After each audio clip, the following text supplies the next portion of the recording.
Hello, everybody. Welcome back to Archaeology with Flint Dibble. I know you've been waiting, but while we get some people who get pinged with the notification, let's put on our intro music and then we'll get started.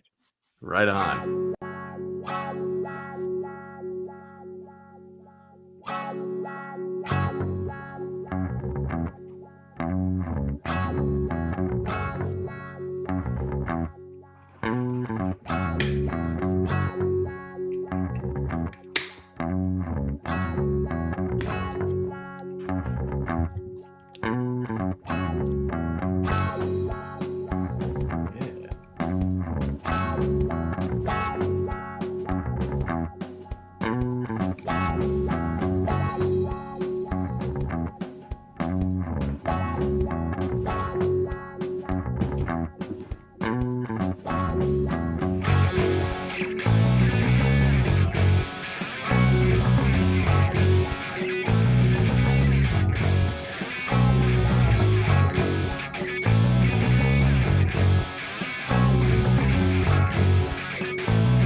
All right, here we are. I am joined by the illustrious Dr. Andrew Kinkella, who is the host of the Kinkella Teaches Archaeology channel. Just put that in the chat. Go give him a subscription. Woo! And he also hosts the Pseudo Archaeology podcast affiliated with the Archaeology Podcast Network. So he is an old hand and he is an archaeologist. And how are you doing, Andrew? I am doing overly fine, my friend Flint. It's so nice to finally do this. You know, it's so funny. It's like we've texted a bunch of times, and I dropped in on the other show from an aeroplane, which had its own cool aspect. But it's just, dude, it's such a pleasure just to just sit here and riff with you and just kind of interact with somebody of the same mindset. You know what I mean? So it's because sometimes we're gonna vibe on this one because we're gonna mock the shit out of this. So you want to know what I did this weekend, Andrew? What'd you do? Are you kidding me? I thought I was all set up, and then I'm not all set up. Look at this. And it's like, what the heck is going on? Typical. I snuck in to this convention called the Cosmic Summit. Flint Dibble made it to the Cosmic Summit. Yeah. And so it was so easy. I was going to go in disguise, but everybody was wearing a Flint Dibble mask. So I was like, perfect. All right, let's take off my Dandy Dunker mask and I can just be myself and nobody's going to know who I am. Perfect. And so it was like absolutely lovely. And I want to be clear, they actually made somebody, I don't know if it was the organizers or not, but they actually made a bunch of Flint Dibble masks. Like, look, this image on the left, there's this dude wearing it, and then there's another one behind this girl. There's Flint Dibble masks everywhere. Hell, even Randall Carlson got in the action with the Flint Dibble mask. Nice. And Quarter Black Garrett, he got in the action. So we have real sort of pseudoscience celebrities all trying to riff on me and mock me. So I think my point here is we're about to mock these motherfuckers. The gloves are coming off. I should have worn some gloves. Oh, no. To, take them off. Oh, terrible. I am shocked and appalled. Well, Flint, at least finally you've been to a real academic conference. You know what I mean? You've been to the summit. So, before we go into what the summit is, I want to point out that there were actually, one of the cool things I discovered while there is that there were actually two different conferences going on at the same time. There was the Cosmic Summit, which we're going to get into. But then there was a summit for Reborn, hyper realistic baby dolls, a convention going on in the hotel. And as this speaker at the Cosmic Summit says, Anunnaki stuff is apparently downright normal by comparison. So I hope by the end we can come to a consensus between the two of us and everybody in the audience. What is more normal, collecting hyper realistic dolls or Anunnaki Cosmic Summit fucking bullshit? Well, they all deal with babies no matter what. So, we do That have is that. true. There's similarities there. It makes sense. And just so people know, that is why we have this as our thumbnail, because this is the dolls and these are the babies here that we are mocking. Because not the actual reborn dolls and the people that collect them. That's a fine hobby in my mind. Well, we'll see. But yeah, and what I really find annoying is people like this sort of just mocking this. These people here for a UFO Anunnaki convention are like, is this as disturbing as it is to you? No.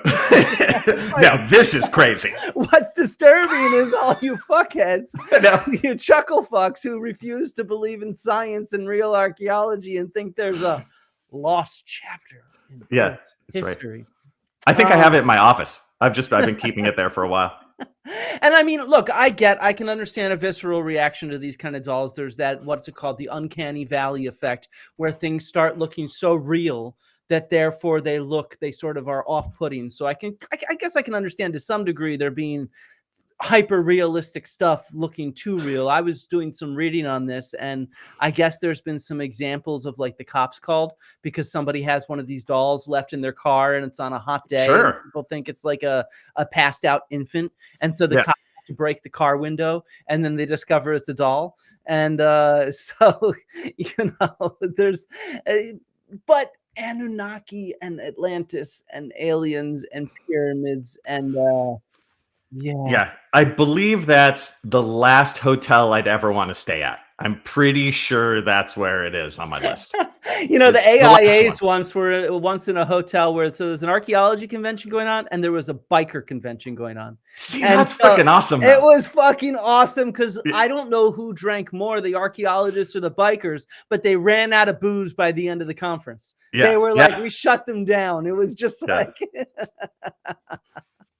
That hotel's on the top of my list, by the way. That one's up there. So I guess let's start off with the trailer for the Cosmic Summit so that we can introduce. I mean, we can, but Flint, are you ready to expand your mind this early in this conversation? I mean, but we have to introduce to people what this is. Okay. I mean, I don't know if the audience is ready. They're not. I can tell you that much. This is the pre-Cosmic Summit trailer to get people to go. So this should be, all right, everybody, like get your NASA spacesuit on.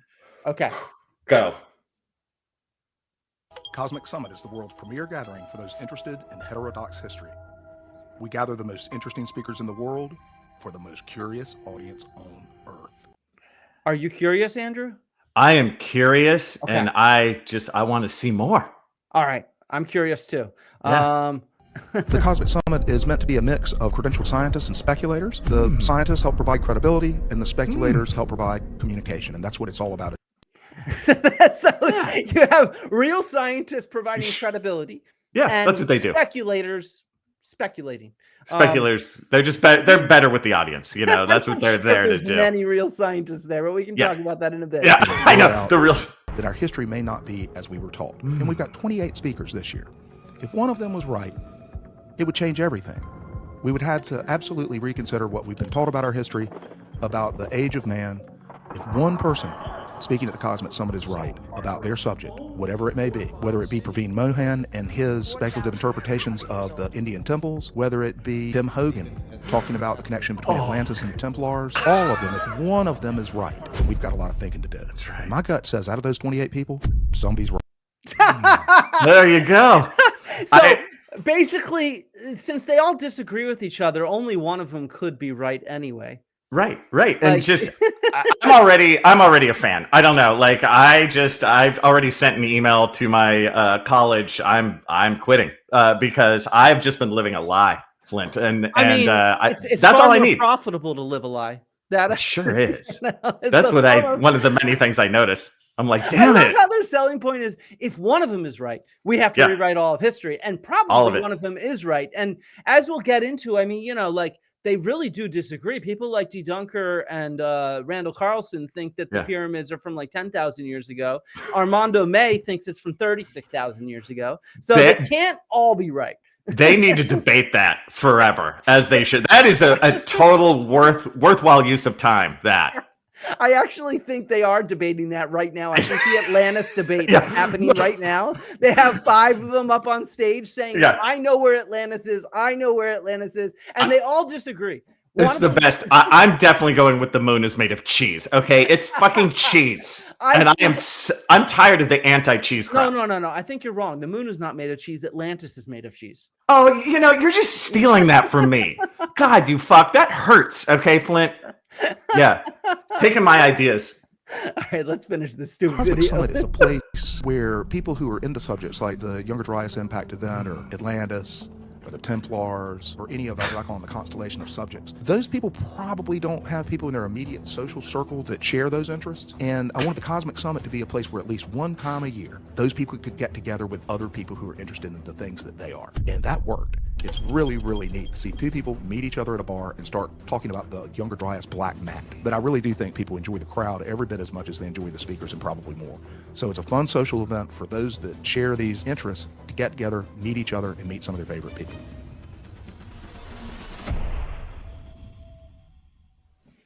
All right, I've just turned up my mic because people tell me that you're much louder than me. Yeah, it's so funny. As we were talking, I turned mine down a little. Is that anybody? No, I just want to make sure. Is that people keep telling us in the chat whether our audios is are it similar. vaguely similar?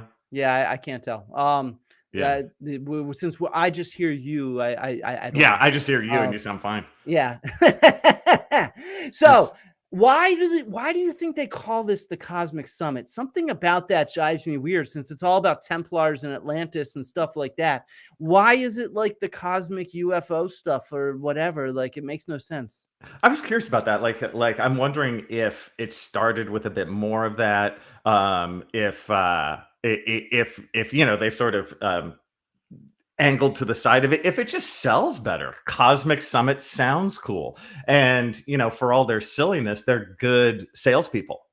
So it's like, come to the Cosmic Summit. Like, oh yeah, I want to go to a Cosmic Summit. Like, it sounds cool. No, I think you're right, but it is only the 3rd year of it. So it's a little strange that would be I think it's just because George Howard, the organizer, he is he's into the Younger Dryas Impact hypothesis, and so I think that's where the cosmic impact component sort of comes from. Is my kind of guess. So just to give people sort of a sense of this thing. Sorry, I have to play around with my videos because I can only have a few up at a time because I'm not paying for the primo version of this. I don't make the George Howard style money, because look at this. Oh wait, I gotta share my thing, don't I? So look at this. You get to experience live presentations, immersive exhibits, special events, meals included, summit parties, private speaker dinner, all for a really nice low price, right? For one day. You can get him for $265. General admission for 2 days, not for the full 3 days, is $485. General admission plus a couple VIP things is $685. And then there's some real VIP things. Notice the $800 one. That's the one that sold out, man. Yeah. That's like sold out. People were really into this, but it doesn't include today, the classroom day. Today is the classroom days. And you want to know how much the classroom days cost? I do. $300. Oh, such a deal. I mean, how much does so basically, if you want to go for the full experience, and you're going to have to pay $2,600. Right? Oh, that's peanuts. That's the cost of a semester long college course. I know. I got to hand it to him. And I am curious, behind it all, how many people did they actually get to, pay for some of these? And what do they mean by sold out? They're like, oh, we're not getting enough of this one, so we'll say it's sold out. I think it's just that one that's sold out. I saw them. They had a tweet somewhere before on they were hoping to sell things out, but that's the only level that's sold out.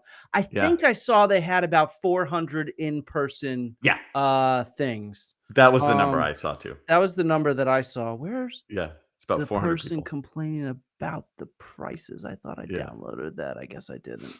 And as we talked, 400 people is not that big. And I'm not saying that to be cruel or not cruel. That's just sort of the facts. Like a 400 person, get together is most real archaeology conferences are way bigger than that.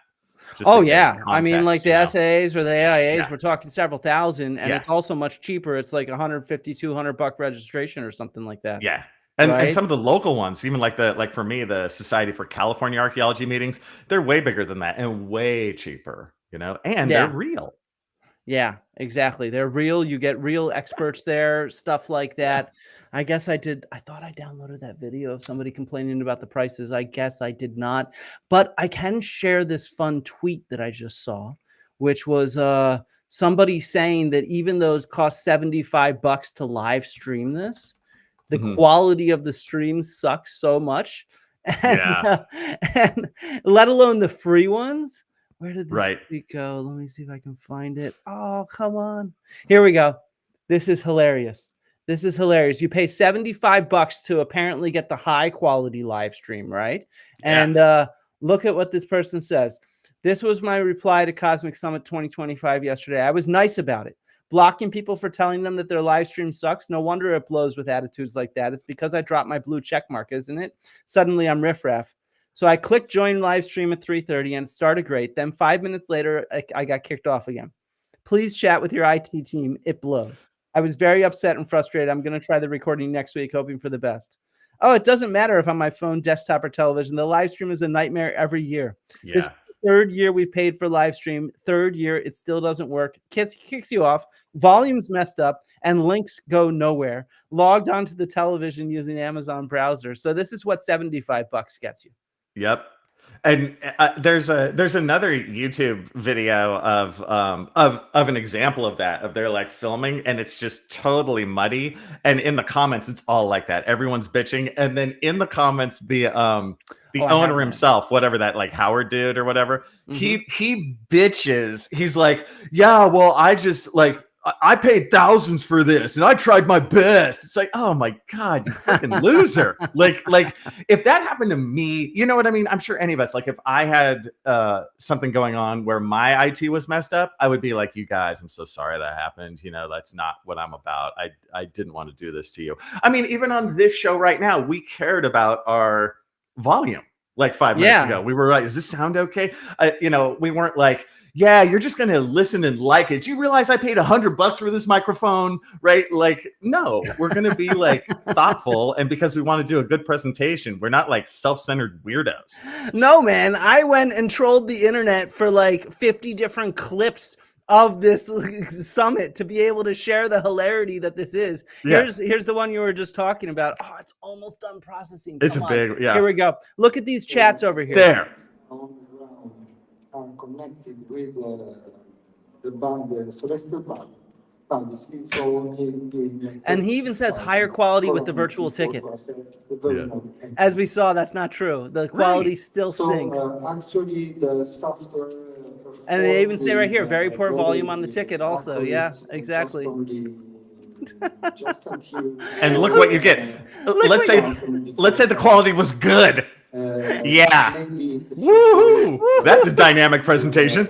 This is their free stream, by the way, which you can go check out if you're really interested in hearing people. We'll cover it in a second. So yeah, that is what this is. The other thing that this comes with is all these amazing booths of people that want to sell you stuff. So here's an example of that.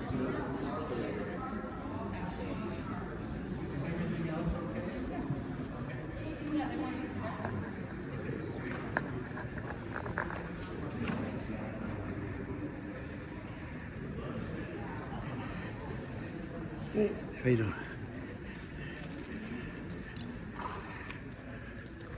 This is before it starts, by the way, as they're setting up their booths. But like, well, I've missed out.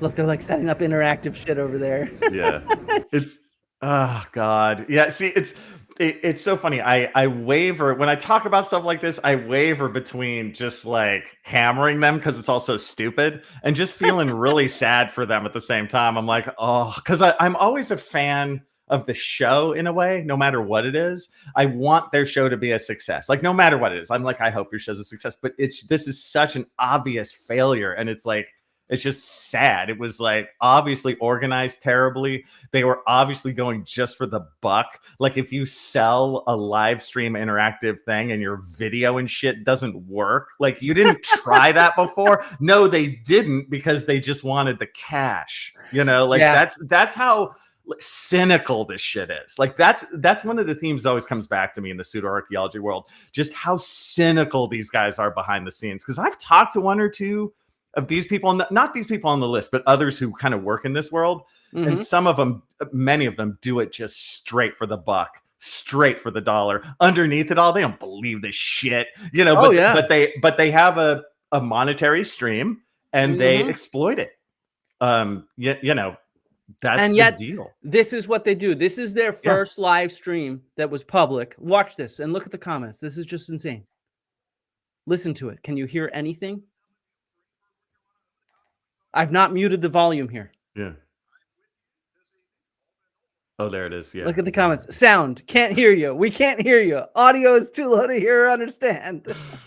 Yeah. This is their live stream. This is their public live stream. Right. Like, this is them advertising. This is still up there even. Like, why is this? See, it's so obvious. It's so cynical. It's just for a buck. It's like, we recorded this, fuck it, it's on. You know, like, so I do obviously a podcast once every 2 weeks. And at this point, I think I've recorded like 70 shows or something like that. And I had one that had shitty audio. And I was so embarrassed. And like, with my next show, I was like, I'm so sorry, you guys. I thought that was going to work. Like, I did this sort of live audio thing, and it just ate itself. And I just felt really bad. It had nothing to do with the money I make, which is like nothing.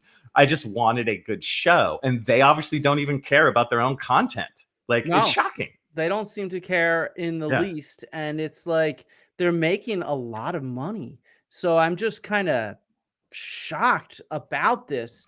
So all right, somebody says it's been suppressed by big archaeology. That's true. I think that's true, and I tend to think that this tweet about the vibes is probably just very accurate, because does HQ equal H? Yeah. Oh yeah. Well, obviously, you see, Flint, I'm so glad I get to talk to you, because you're so narrow-minded. Okay, your mind has not been expanded. It's not been expanded by going to the Cosmic Summit. Part of this meme I like best. It's the equations that don't make any sense, or maybe it's the I love nothing. Yeah, that's part of it. Look, that's nihilism. Okay, that's a real thing. I can't believe you laugh at that. I can't believe you laugh at that T-shirt. But why do I come on here? Literally the vibes of this fucking thing. I know. All right. So let's, I guess, start with their first speaker. Who was this lovely dude named Matt Bial, who he runs a podcast. What is it called? I can't remember.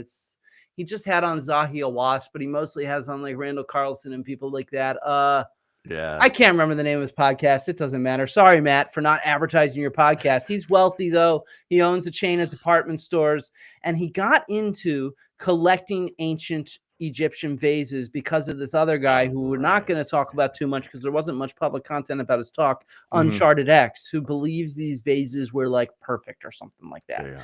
And this was one of the major selling points, because Matt showed up with his vases. So this is what NBC News has The largest collection of Egyptian antiques in North Carolina are in Greensboro this weekend. This is part of the Cosmic Summit, which runs through Monday.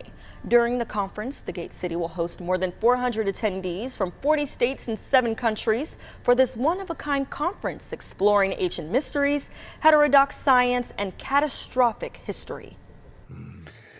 So clearly this set of vases is a major selling point. They showed them on display. For example, there was the vase room, which was open for 3 hours on Saturday and 3 hours yesterday, where people could go hands-on with all these ancient Egyptian vases. Why do you think I put this in air quotes? Because you're just not a believer. I'm just not a believer. That's true. I'm not a believer. But what do I not believe in about these vases? What do I question? Because Man. their claim is these are made from a hard stone granite, and they've measured them, and they're so precise Yeah. that ancient Egyptians couldn't do this. This must have been high tech that's been lost from the ancient world. So finally some truth on this podcast. Finally, man. some truth. We're saying the truth here. Exactly. Yeah. Quotes. I'm gonna go with you question. I'm gonna use here it comes. I'm gonna use some jargon. You question their veracity. Flint. Yes, their veracity, meaning are these all actually ancient Egyptian vases? Now, where were these found? I don't know. On the table right here. Yeah, that's they were found on the table. And the reality is we have no idea where any of these were found. Yeah, None of them were found in an archaeological excavation. David Miano has a whole video on this, for example, on his channel. They are either forgeries, then that's why they're so perfect, or they are illegally purchased because it's been illegal to export antiquities privately from Egypt without a permit since 1912. Right. And it's been illegal worldwide for how long? The answer to all this, I always forget the actual dates of some of this, but it's long enough. It's like decades and decades. You know what I mean? Come on, Professor Kinkella. Yeah, there it is. You see, you're exposing my big archaeology lies right there. You as a doctor didn't know the exact date they became illegal in North America. I'm gonna go with before I was born. Exactly. Yeah, so it's to me, and I'm only looking at a little screen, and I wonder how you feel too. They feel to me, if like nailed to the wall, they feel forgy. They feel some of them fake. for sure, and some of them also just don't look perfect. Like look at this one here; it's clearly lopsided. Yeah, they have and there's some that they show. I don't know if it's here. I'd have to zoom in, but some where the handles are clearly lopsided. And I don't know if it's this one. Yeah, here's one. You can see that these two are drilled at different angles, right? Yeah, you can see this is coming in here. That's coming in there. And so they're just clearly not perfect, despite their claims that they're perfect. And so I have a video from the Cosmic Summit that somebody took that helps prove this. So if this was made in ancient times using Bronze Age technology, what might you look for on the vase itself that would betray that? Well, if it's made in modern times? No, in ancient times. Oh, in ancient, like if it was made in ancient, you're asking like if it was made in ancient times, what am I looking for? Yeah, what might betray how it was made? Like I'm gonna go with the tool marks. I'm gonna go with So what I always tell people when you're presented this kind of stuff is look at those handles. We did that. Also look inside the vase because they sometimes fuck up and they show a photo or a video inside the vase. So let's look at this. This is from the Cosmic Summit. This one is Matt's favorite because it spins, and there's several videos of this online. This one that wow.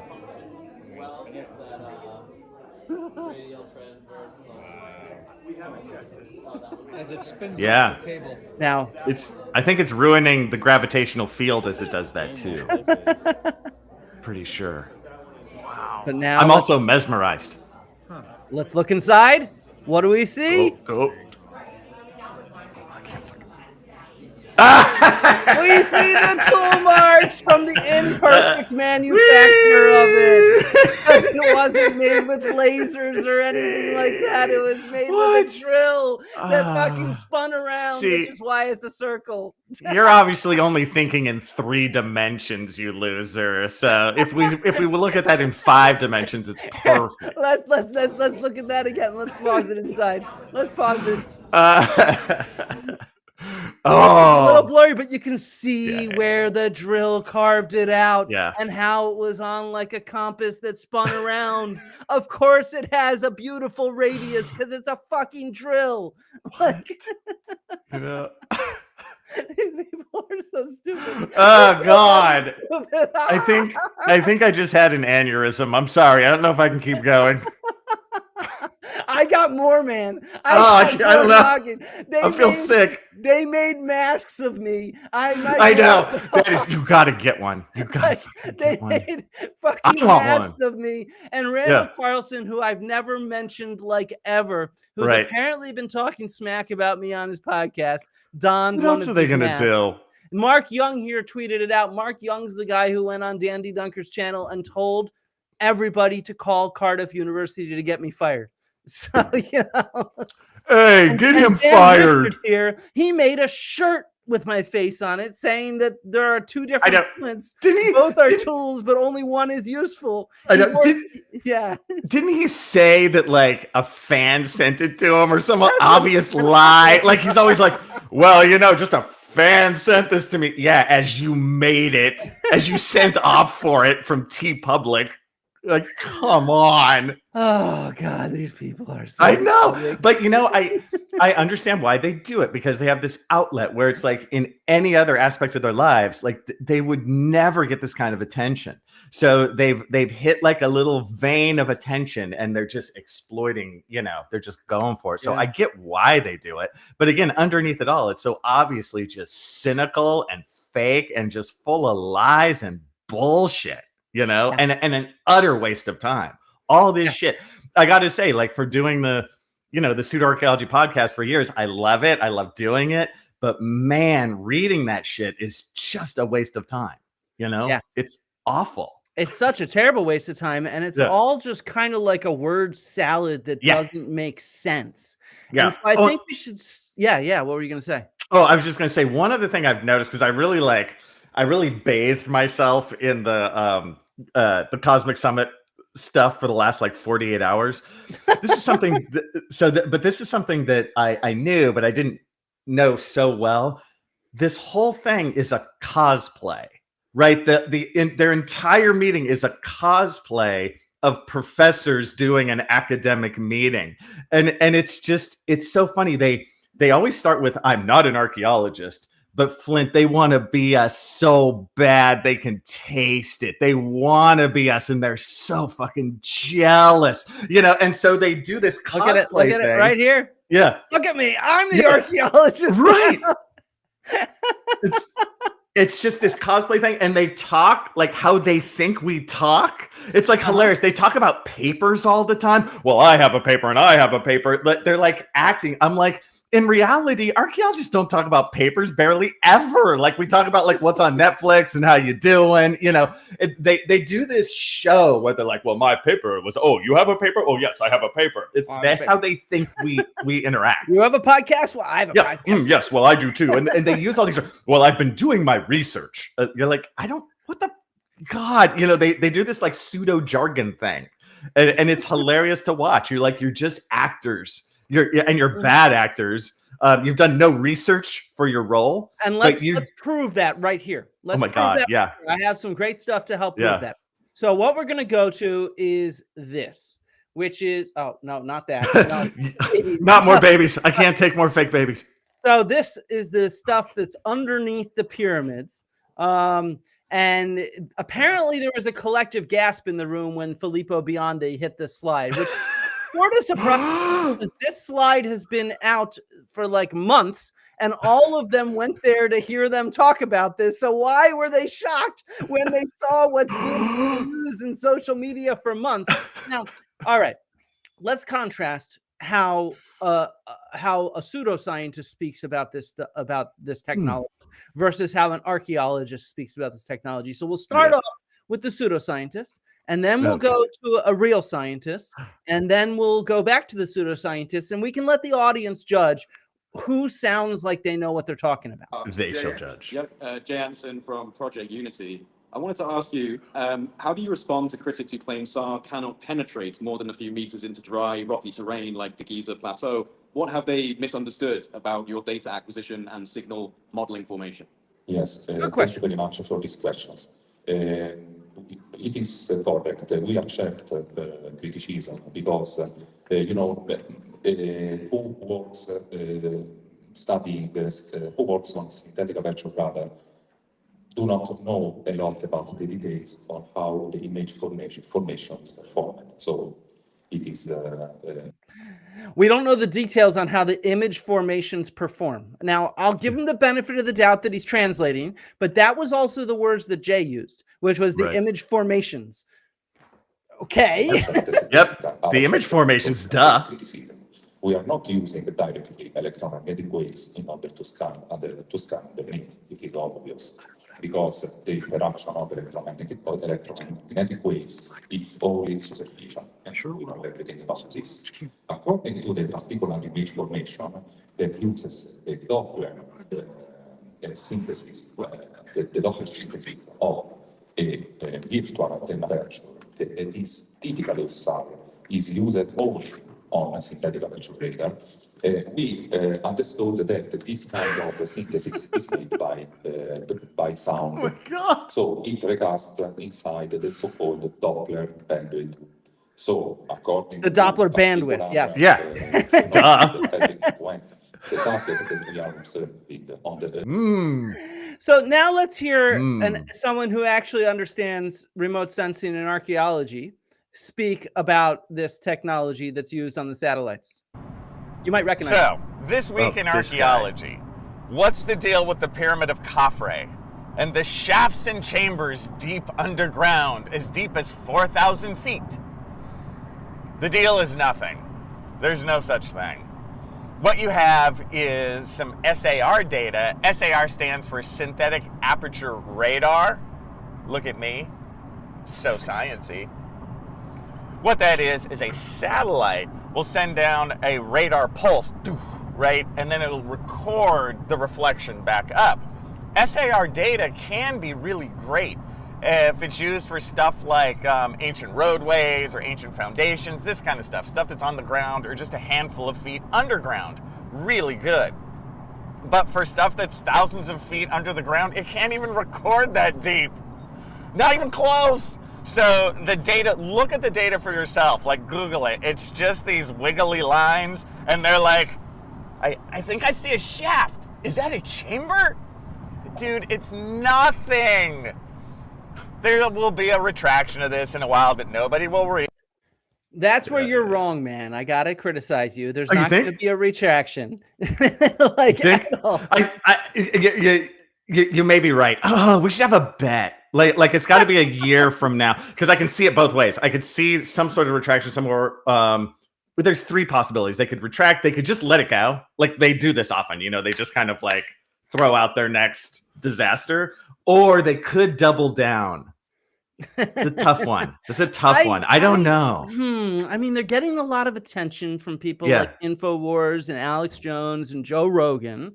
Right, but it's real stupid. It's like the Dr. Filippo Biondi is a real scientist who has done real remote sensing, so you'd think he should know better. As Sarah Parcak put it, who wrote this book on remote sensing and archaeology. What is she now? She said that they are being purposefully, I forget the term, obtuse, or they're purposefully misreading the data. Well, it's willful. It's willful ignorance. That might have been, maybe she used the word willful. Yeah. And so it's very intentional. They love the attention, and we got to give it a second for this video to render. So let's occupy a little bit of time.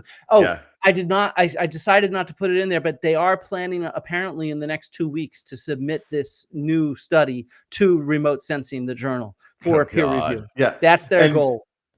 Yeah, and you know, there a couple things on that. First, I always try and understand what they mean, because underneath it all, we both know this. It is a word salad, and when we say word salad, it's just terms and jargon and bullshit that goes nowhere. But I do try and be like, look, I know, like, they know that SAR data doesn't penetrate anywhere, but then they add on this weird, like, oh, but we use the sound. It's an auditory thing. And they're sort of trying to, and they even say, like, at one point that they patented the idea. Like, I think they're saying they use SAR data, but then they ride a sound wave on it. If they really patented it and wanted to sell the technology, they would not have announced it like this. They would have gone and published the paper in Nature. Because it would be used by oil prospection companies. It would be used by geologists who want to find rare earth materials and who want to find diamonds and stuff like that.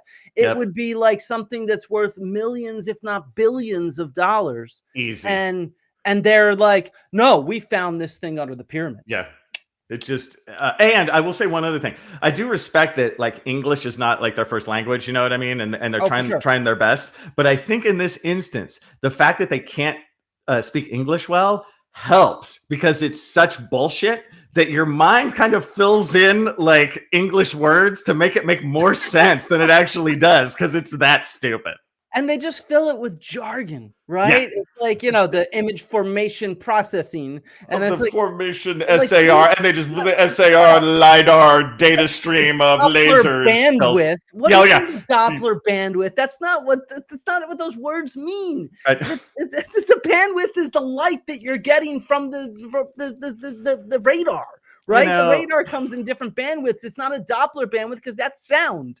And so Flint, it's I'm just- tired of your egghead science. Okay, just stop with your facts. It's hurtful. For those of us that know the words, though, it's just like so. All right, I got one more clip. I know. I'm sorry, everybody. I know the quality of that stream is terrible, but I want to show you how they go to all the lengths possible to avoid answering a simple question. Okay, because I think this is important. And I was going to say something, but whatever. Let's just watch this because it's hilarious. If you can hear it all. Here it is. Simple question. Yeah. Okay. I know, Armando, your theory is that it was built 36,000 years ago, correct? The structures. Now, I have heard from some researchers that it's completely impossible because, you know, humans were living in caves and things like that. Can you provide an argument to why you believe and why you're sure that the structures were built 36,000 years ago? So just to be clear, they're having translation happen right there from English to Italian. And so I totally get language difficulties, but that question was a simple question. How can you be sure of the date? What evidence do you have that these structures and the pyramids were built 36,000 years ago? Yes, the same critics received Rogan when they published the Orion Conversion theory. So he's saying the same critics had a problem with Robert Bauval with his Orion correlation theory, which, by the way, would state that the Giza is like 10,000, 12,000 years ago or something like that, not 36,000. So if it's the same critics, I don't think it really matters, but whatever. What we know from anthropologists on the evolution of humankind. Nevertheless, we have also to underline that many researchers and part of the academics believe that the evolution of humankind follows different patterns. For example, Michael Cremo of the LA University many years ago published an interesting book, Forbidden Anthropology. So they're talking about Michael Cremo, who published Forbidden Archaeology, who they're basically saying, we're not allowed to speak about this stuff. That's why it's real. Wink, wink, wink. Archaeology. And he made an interesting study on the evolution of sapiens, stating that the origins of the sapiens maybe belong to 100,000 years ago. And what he's going to is human evolution. The origin of Homo sapiens was 80 to 100,000 years ago. What are you talking about? The origin of Homo sapiens, modern anatomical humans, is 250,000 or so years ago. There's no logic here. Enough again with your knowledge and facts, Flint. I'm so tired of that. Facts. Yeah, enough of that. How dare I? It's 100,000, okay? Because that's a big number, okay? Found traces of these species around the world. So we know we must improve the research on in anthropology, and I believe that we can't put limits in the study of the ancient history of humankind. So the reason it dates to 36,000 years ago is because we can't put limits on the study of ancient history, and we must improve the research of anthropology, okay? Absolutely. And we must apply different model of investigation based on multidisciplinary models, because this is the only way to move forward in this kind of study and shed light on histories of the ancient past. So I believe that the limits that academic put in this kind of research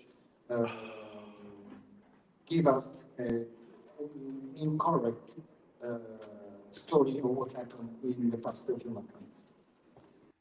So that's the answer that he gave. There you go. What's your logic for a 36,000-year-old date? And he's like, well, I believe we need to expand the limits of anthropology and ancient history. Yeah, just need to. So I'm going to do it. You're welcome. So let's see. Now he gets the question again because they're like, well, you didn't fucking answer this. So let's see if he answers it the second time. Oh, dude. Feel free to follow up if you. Now, I just want to make sure because I thought the structures are like 36,000 or they're 70,000.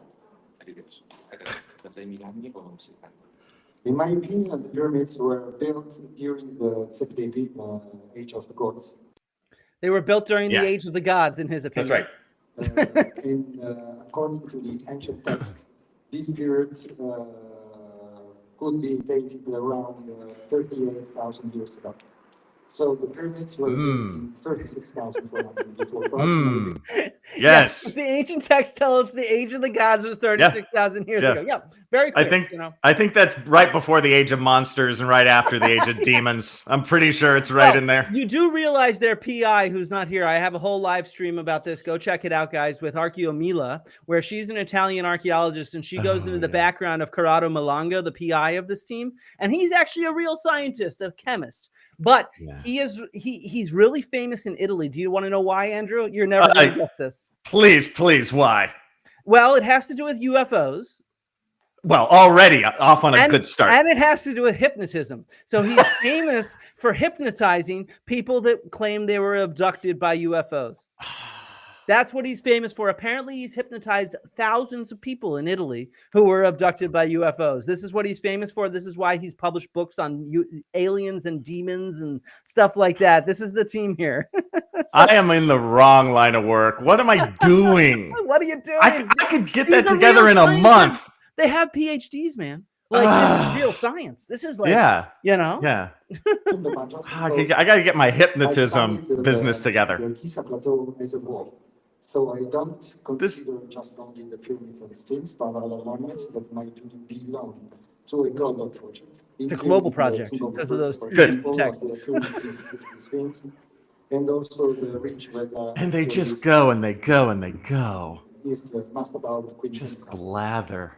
So putting together all the pieces of the global project and connecting all those monuments with the celestial vault, the only moment when all the elements on the ground are connected with the celestial body. So what's funny is if you're reading the stuff here is they're connecting he's dating it based on its connections with the stars and the precession, which of course Robert Bauval, who we mentioned at the start, dated it all to a very different period. Right? So you could date anything to the stars to any fucking period you want based on which orientations you decide to choose. There you go. And next. So Flint, yet again, you're just proving to me how close-minded you are. There's just so much. Again, let me graph. Here's you, and here's the rest of us. Okay, here's you. Here's the rest of us. Yeah, you're narrow lane of big archaeology. I'm sorry. I go with what the evidence says. And you should be sorry. Like, I don't go with the age of demons and the age of stuff like that. Well, you're missing out because that age is awesome. Okay. And so let's think about the dude who's become very famous for this, that he's not even part of the team. And let's move on to Jay Anderson, who is like a very stand-up dude, as we're going to see. Right. He is the guy who hosts the Project Unity YouTube channel. It's all about coming together. For some reason, I guess because he spoke English rather than these guys who speak broken English and Italian, he was the one who started breaking all the news of this in the English world. Like he went on InfoWars and like they showed clips of him on Rogan and all this kind of stuff. And so he became huge. I don't know how many hundreds of thousands of Twitter followers he gained just from like writing Twitter threads about these people's work. Right? So he took their work and then presented it in a slick way. He was on Piers Morgan with me and Milo Rossi, for example. Oh, right. When he was the one that did the intro for it. And so this is him here. This is he's saying incredible things are going down at the Cosmic Summit with the Khafre Pyramid Project, showing their evidence. It was an honor to introduce them to the stage. There's like tons of photos online of him. And he also got...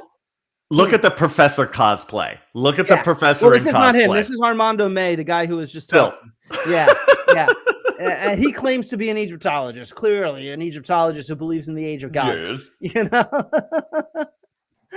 And this is Jay Anderson, though. There. Flying He's the out cool to North professor. Carolina for the Cosmic Summit. I'm excited to be introducing the Khafra Pyramid Project to the stage and to be delivering my own presentation on anomalies in our ancient history. Should be an awesome weekend.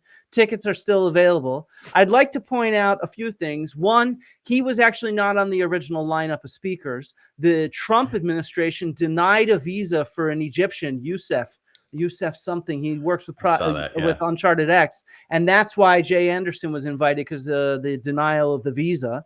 Go USA, denying pseudo people. That's right, keeping pseudoscience from our citizens. Yeah, exactly. And so this was Jay's presentation, the shattered evidence of a suppressed history. I spend so much time suppressing this stuff. I just get tired. So I mean, I understand. Like, it's like, geez, it looks like I can't have people know this. Look at those stones are big. I can't have people have the knowledge that people made big stones. Okay, look, I can't have people have the knowledge that this truck broke in half. I know, dude. I can't even believe you would show that. Like, Jesus Christ, this is ridiculous ancient technology if they're breaking their trucks in half. So there's a few things I want to point out about Jay.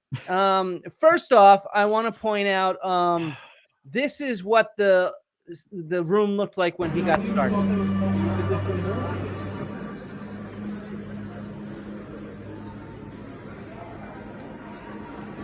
Nice creepy music. Look at that crowd. Woo! Cosmic Summit before Project Unity comes out. They are interested. The crowd for Filippo Biondi and Armando May was huge. This is the crowd for Jay Anderson. It's gotta hurt. He's I mean, dude, you got your Twitter followers, you got Alex Jones, but even the people at the conference you're speaking at don't want to go hear you speak. I'm sorry, man. So, so this is his presentation. Or no, this is him introducing Filippo Biondi. So this is crowded. This is a real crowd. Firstly, thank you to all of you for being here. Such an important moment for alternative history. It's my great honour to introduce two individuals whose work is at the forefront of rewriting what we thought we knew about ancient Egypt and the mysteries of the Giza plateau. A few months ago, the world was shocked when a groundbreaking scientific team publicly announced the results of a radar survey beneath the Khafra pyramid. So, all right, just from hearing him talk, how would you think this guy is? Who is he? What's he like as a person? He's cool, dude. He's just a cool, chill dude. Yeah, he sounds pretty posh, right? Yeah. He sounds like he's got his shit together. He's articulate, Like, listen to him. Aperture radar and Doppler imaging technologies. They revealed data suggesting the presence of previously unknown and extremely large subterranean chambers and architectural anomalies buried beneath one of the most iconic structures on Earth. I mean, he's very articulate. He's got a great vocabulary. He's got a great British accent. I mean, you can't discount the British accent in this kind of field. Always right? good. That's always good. Now, here's some behind the scenes footage of Jay at a UFO conference, though, from not that long ago. Don't do it, Flint. Let's see who Jay really is. Oh, I don't want to know. You got to see, because this is Jay Anderson for you. King Milkfart, and you spend your day on Twitter making stupid comments about people that literally mean nothing. Meaningless comments. You're just a troll. Like what? You're just a troll. Like what kind of comment? What do you mean what kind of comments? You've been fucking exactly. following me at some the excessive fact that rate. your hands are trembling. I thought you blocked me, then you unblocked me. I'll talk. Can you guys smoke? Can you go? Oh, I'm sorry, man. Yeah. I'll go over here. It's not only rude. Why? In general. It's sad, bro. What's sad? That you call yourself King Milkfart. I think it's funny. You Photoshop me into like Ukrainian genocide. Slava Ukraini, by the way. Yeah. Glory to Ukraine. I gotta say, I don't know who the hell King Milkfart is, but I like King Milkfart. It is. It's a great name, and he's like Slava Ukraine. I'm with him on that too. Like, stick up for Ukraine, who's been invaded by these Russians. The Ukrainian fight. You fucking idiot. Okay. I'm not against it. You're not? No. Oh, because your tweets in February said otherwise. No. All I was kind of making the point of Kinda. is it's not black and white. Kind of. It's never black and white. You made that point. Nothing's ever black You're and right. white. No. Hey, Jay, guess what's black and white? I excavated in the Ukraine for 3 summers. One of my good friends, Anton Smirnov, was killed by the Russians. Yeah. So that's fucking black and white for you. Death is black and white, Jay. Western You're right. and Eastern culpability. Oh yeah, there's plenty of hammers and sickles, I'm sure. Right. Yeah. So like, I don't really understand the problem because I've never actually justified any sort of position of like I support Putin. No, you know what? You're right, and that's the problem. You haven't even made your position clear. Well, I obviously don't support Putin. I've made that position quite clear on Twitter actually. After the backlash, sure. This fucking guy. You don't know. I know. No, it's cool, man. I came out here for a cigarette, dude. I came out for a cigarette. I didn't even He's all approach big balls it. on Twitter, but he didn't do anything. Is he? Look at this guy. What would you expect me to do? I don't know, mate. I asked you a question. Throw a swing at me so I can throw one back. Why would I? Dude, are you fucking 13? I would love to fucking knock you out. So that is Jay Anderson for you. That guy is a total tool bag. I'm crushed. I'm crushed, Flint. This is shocking. Great British accent. Yeah, this was obviously AI generated. Obviously AI generated. Like that is obviously just, AI generated. I mean, King fake. Milkfart sounds like an AI name, right? That is. It is. King Milkfart. And I like how he's like, "What are you, 13?" Yeah, I mean it. Yes, I mean, God damn it! Like that's one of my many criticisms of this stuff. It's like these guys, just in general, they just take this shit too seriously. Too like if I was gonna help the like Cosmic Summit, I'd be like, dude, lean into how fucking stupid it is. Like, just put on your like alien antenna, like have a party, have a dress, have like a costume party, and like just go for it. Then I feel like coming. You know, like I just have fun with it and just like laugh it off and just be there to be like, yeah, aliens, dude, fuck yeah. You know, like that would be so fun, but it's the seriousness of it, which is just so awful. It's like, you fucking losers, like stop this cynical bullshit, right? You're wasting my time. At least waste my time with some fun, you know? Yeah. But they don't. They don't. They don't. Like, all right, we got this other guy here. Who's you want to talk aliens? This is probably the closest we're gonna get to like an aliens fucking dude. Because to be honest, most of what we've heard is like Atlantis and like pyramids and vases. And they don't debase themselves with aliens. Part of this, right? Where's the cosmic part of this? And that's gonna be this dude. This guy's name is Ashton Forbes. Oh, right. And he's not even in the ancient shit. What he's into is the fact that we can teleport. Like, Flint. Oh, let me see if I can find this tweet. He just sent out the tweet saying that the U.S. government has teleportation technology, and his proof is the bomb strike that just happened in Iran. Yep, boom, because it was teleported there. Like it was teleported. I'm working on my second aneurysm already. Like I just, why do I come on your show, dude? This is hurtful. My brain, my doctor's saying I need to leave.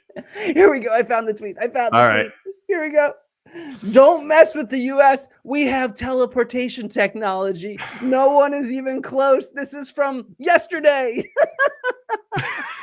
So, okay, this dude, he apparently brought a real plasma orb to the Cosmic Summit. This is one of those things that like you touch it and like, you know, dude, this was in the Franklin Institute, like a science museum. We know how this works. It's the gas. I love that shit. Inside. It's the fucking reaction of the different gases, man. This is where they need to go. They need to bring more of these, like, and a big ass one that you can like touch with your whole body. Come on. I love this one. Why does Cosmic Summit keep booking Ashton fucking Forbes? Why is this cretin stinking up my stage? I know. So he's presenting, I think, right now on fucking breakthrough technology and teleportation jazz and whatnot. This isn't a waste of time. This is not a waste of time. This video. Or no. First, let's hear what he said while flying. This is what he. What up, fam? Headed to Cosmic Summit. Can't believe I'm getting on another airplane. I really hope there's no semiconductor engineers on my airplane. I might just make an announcement at the beginning and be like, hey guys, anyone here doing advanced microchip technology? I might get the next one. Anyway, guys, look forward to seeing you guys in Greensboro, North Carolina. Take it easy. If there's somebody that works on microchip technology, he's not gonna fly on the plane. Somebody here needs a girlfriend, and I'll just leave it up to you to figure out who. So that's from a few days ago. Here's what he just said maybe an hour ago. I think you're talking about yourself, right, Andrew? Yes, it's me. I'm lonely. That's why I come on this. I'm very lonely. I need a girlfriend too. I have a wife, but I don't have a girlfriend. Me too. Yeah, I'm fresh out of girlfriend. Exactly.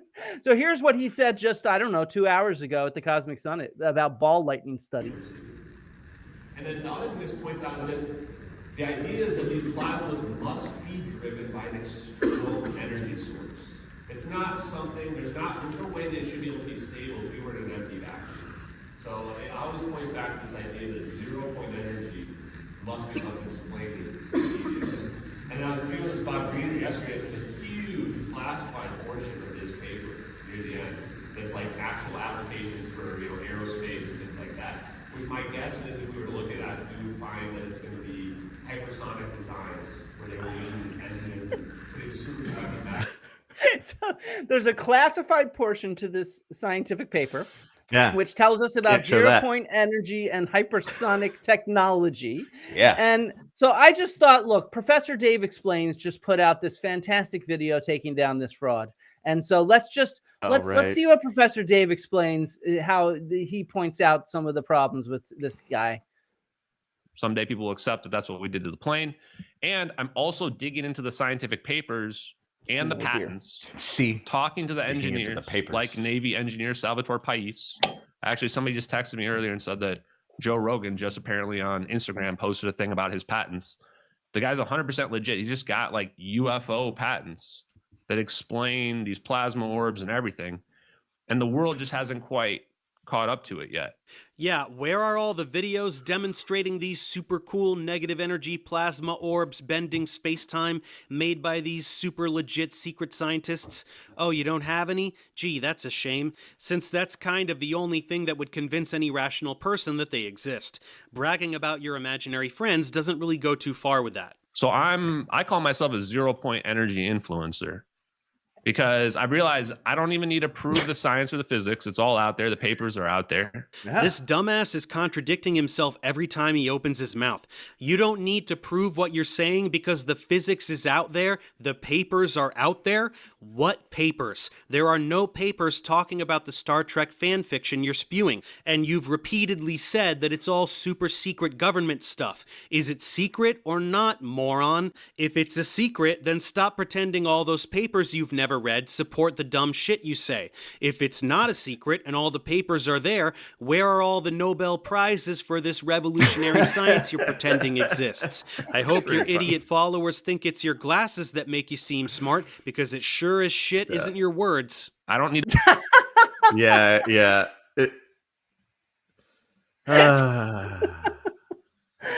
So that's Ashton Forbes for you. If you want more on Ashton Forbes, go check out Professor Dave Explains video because it really breaks him down.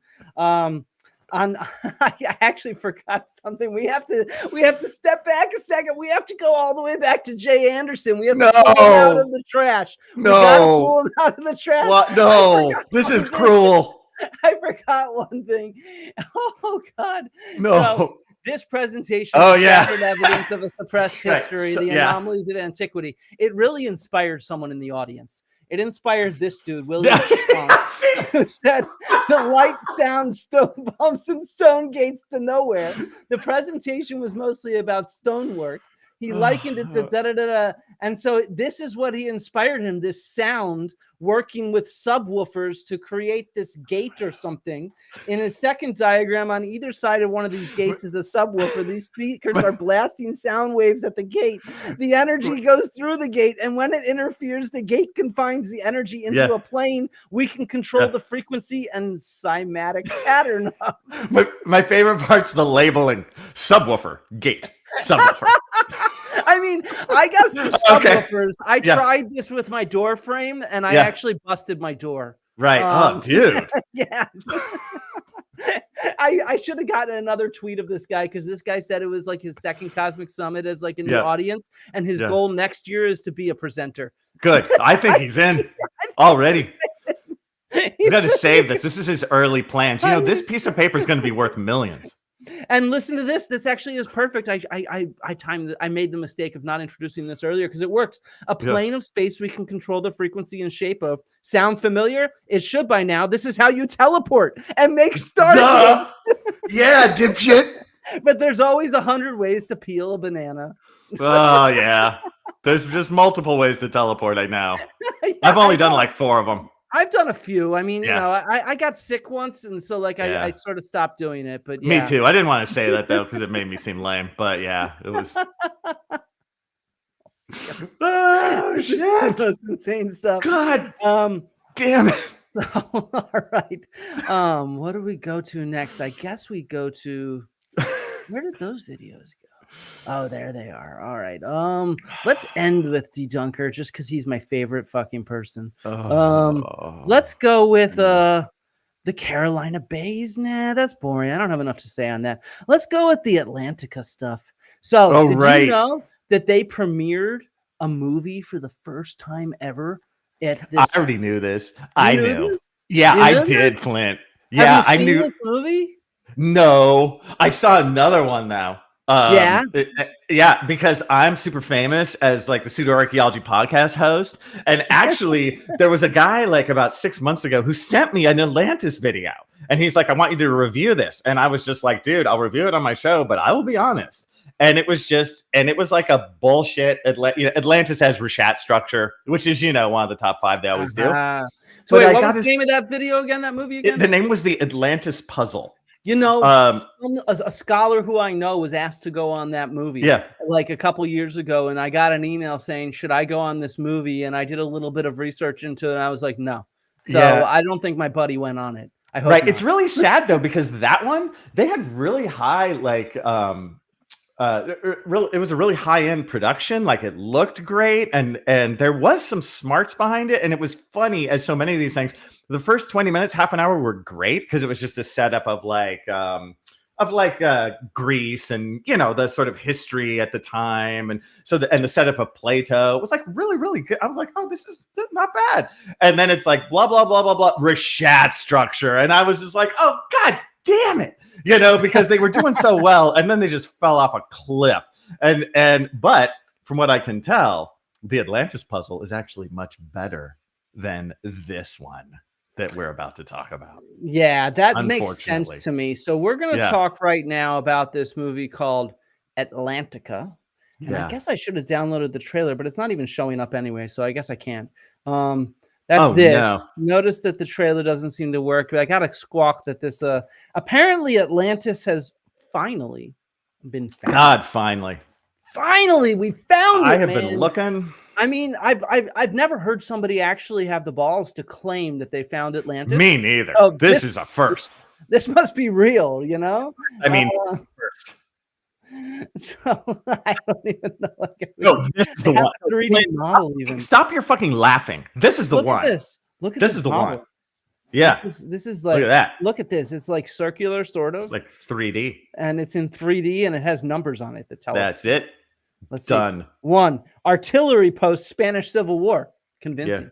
Yeah. 2, displaced elements. Oh, we can click on it for more info. Yeah. Indicative of a sudden and violent impact. I'm not saying, but I'm saying.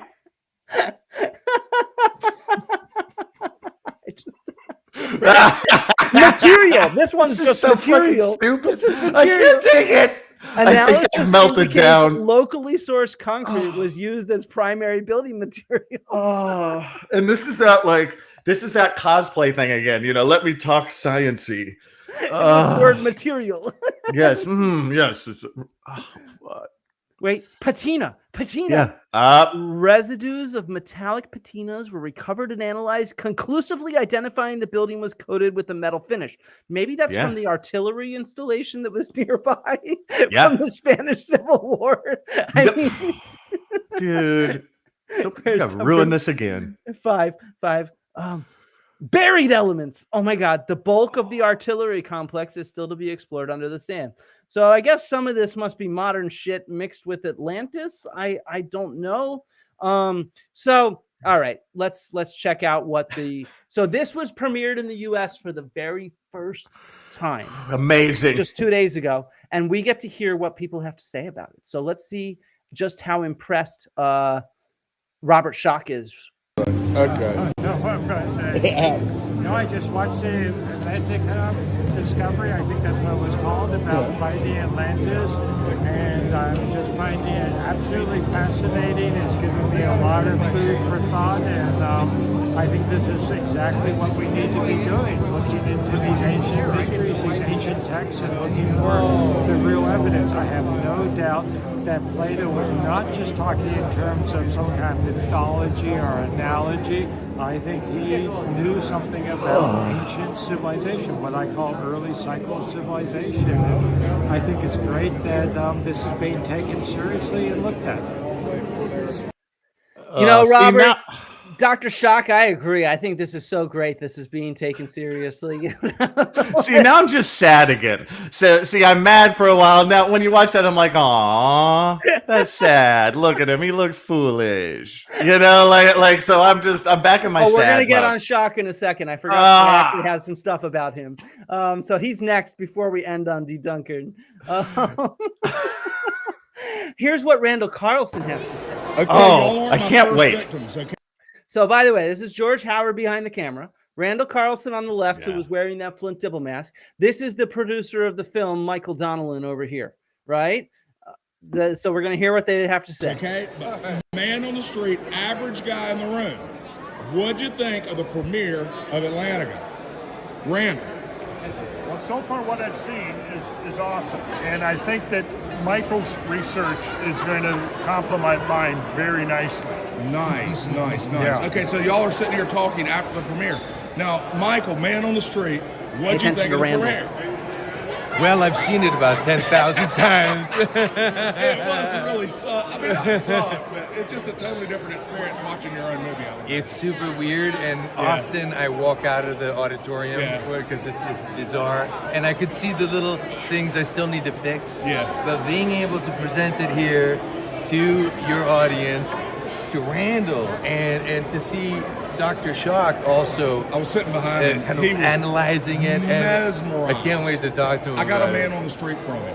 I'll send it to you. But you know, actually, watch Randall. Right in the middle of discussing with Randall the second He's season, like, I'm on my phone. where I'm hoping he's going to be appearing because we talk about the expanded region of Atlantis. You make the circle bigger. Exactly. Make the circle And bigger. after hearing everything that Randall has been talking about, I think it all fits. Oh, it all fits. So maybe George was wrong. Maybe two of them are right. Oh, maybe both Randall and Michael are right, and everybody else is wrong. Yeah, that's the deal, dude. You know, it's like he's sitting there, he's interviewing the guy who made the movie, and like Randall's right in front of him. At first, like even if Randall fucking hated it, what's he gonna say? He's like, yeah, you can even kind of tell that Randall's like, yeah, it's decent. It's not bad. He just goes on his. How can I damn this with faint praise a little more? It's reasonable. You know, like what's he gonna do? What's he gonna do? He's sitting there, and like you said, he's on his fucking phone. We're just talking about second season. Time it panned over to him, and he's like reaching in his pocket for the phone. Yeah. The next time he pans over, he's like, what? So Andrew, what do you think about it? All right. Lord. I want to know, Sure, Dr. Kinkella, like, whatever. Where do you think Atlantis is found? Yeah. I mean, if you had to choose any of the options for it, what's the most convincing for you? The most convincing option for Atlantis, Flint. I need to talk lowly because this is so important. Yeah. So I've had to deal with Atlantis now for years, and I have to say I've gotten so sick of it that I am 100% sure that there is nothing to do with Atlantis. Atlantis is utterly, totally, 100% fake.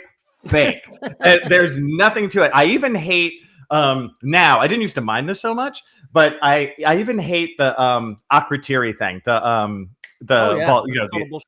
The island volcano, because that's the one they go to where it's like, well, you know, maybe kind of sort of that Plato was influenced by this. You know, I used to sort of let that one roll of like, okay, whatever. But these days, having to deal with this for years, because Atlantis is probably the number one like story that we have to deal with in this.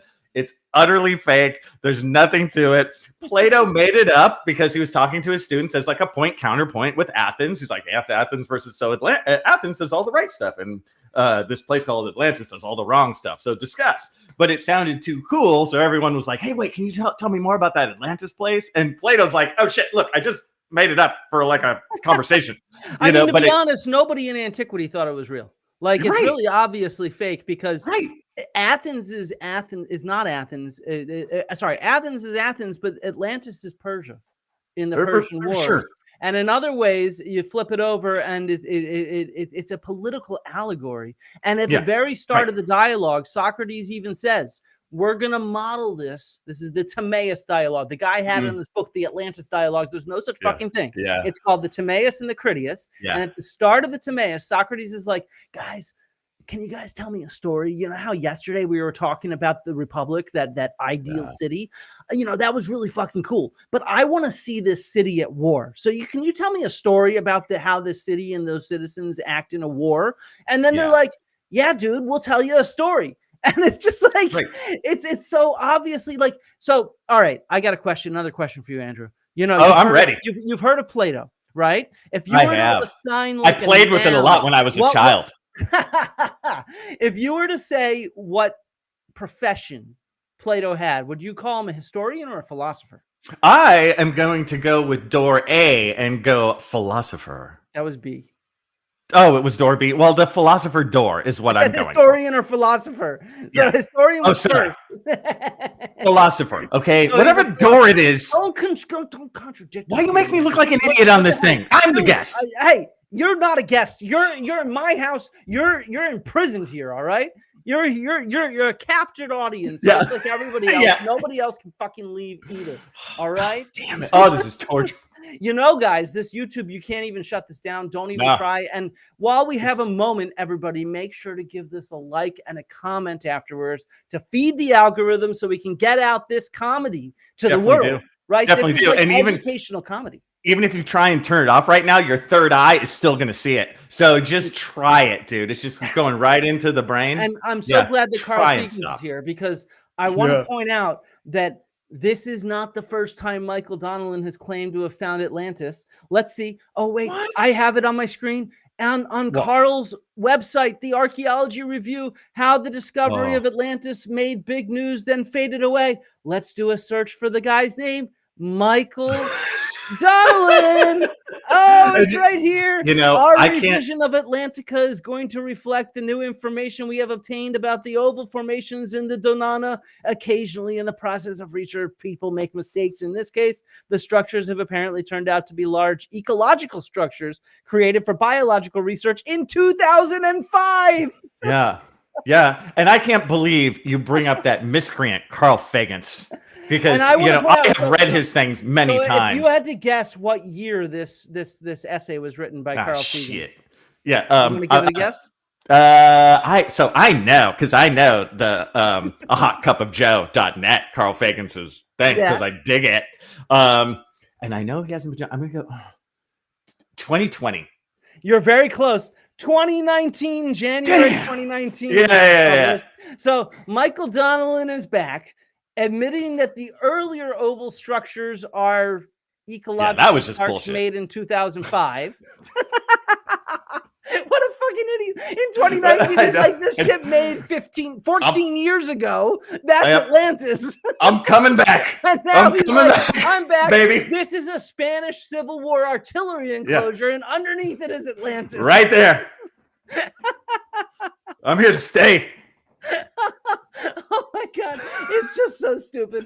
Oh my God. And guess what? The audience wasn't convinced either. So the Cosmic Summit made a Facebook post. Last night at the Cosmic Summit 2025, the U.S. premiere of Atlantica drew overflowing crowds to 2 theater rooms and left many with I saw those overflowing crowds.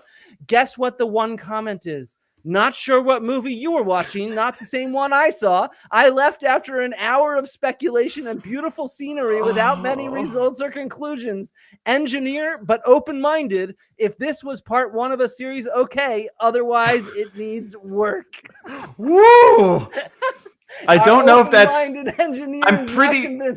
I'm pretty sure that's not certified fresh. I'm pretty sure. I mean, it sounds like Robert Schoch and Randall Carlson either have drank the Kool-Aid, or they are grifters themselves, or they were just on camera being nice to Michael Donnellan. I'm not sure which one it is. Who knows? Which one? It's. I mean, A, B, or C. Come on, which one's? Which Dude, one I'm going with D, all of the above, which is possible. Yeah, actually, I suppose it is. It's actually possible. God damn it. You have clevered me. Right. Yes. I do have to say, as we go, I've been reading like a bunch of the comments and stuff. They're hilarious, you guys. You know, so I'm able to follow them this time. I know there's so many. I'm like, videos. What? You know, but some of them were way funny, dude. Yeah, keep making good comments, guys, and make sure again to leave a comment afterwards on the actual video. And remember, we're here to make real archaeology cool again, right? You know, real archaeology. It's always cool. Always been cool. It's tough to do because you have a whole podcast just on fake archaeology. I know. How do you make real archaeology cool in that context? Because see, actually, as I do the pseudo archaeology podcast, like if any of you guys listen to it or whatever, I'm like this all the time, you know. And I know you're like, wow, I feel so sad for your family and friends, but but I am. So when I joke, I do all this stuff that we're doing right now. I joke about this stuff, but as I do the pseudo archaeology podcast, I also spend a big portion of it telling like the real story behind it, you know. Mm-hmm. So it's like I'll sort of start out and I'll joke and then I'll tell the real story and then I'll riff on all the silliness. But it's very inclusive in its way because I'm like, come laugh with me, like we're laughing together, right? I'm not like laughing at this dude over here. I'm like, we're all gonna be in on this joke because it's freaking hilarious, and let me show you how funny it is, you know. And I always kind of end off with like real archaeology, and then I have a bunch of other places like my YouTube channel. I talk about it's all real archaeology. You know, Kinkella teaches archaeology, so I have that outlet where I do real archaeology. Guys, all the look, time. I invite you all to laugh with me. Laugh with me, right? Because it's fucking fun. Like that, it's so over the top. You can't write this shit. Like, look at There's that. another one over here. Like clearly somebody printed up a bunch of these things. Should I be suing the Cosmic Summit? Like, because they made a lot of money. I mean, they're using you my need face trademark for their promotion. Like, my face is fucking my face, right? I mean, is this me? Maybe it's not me.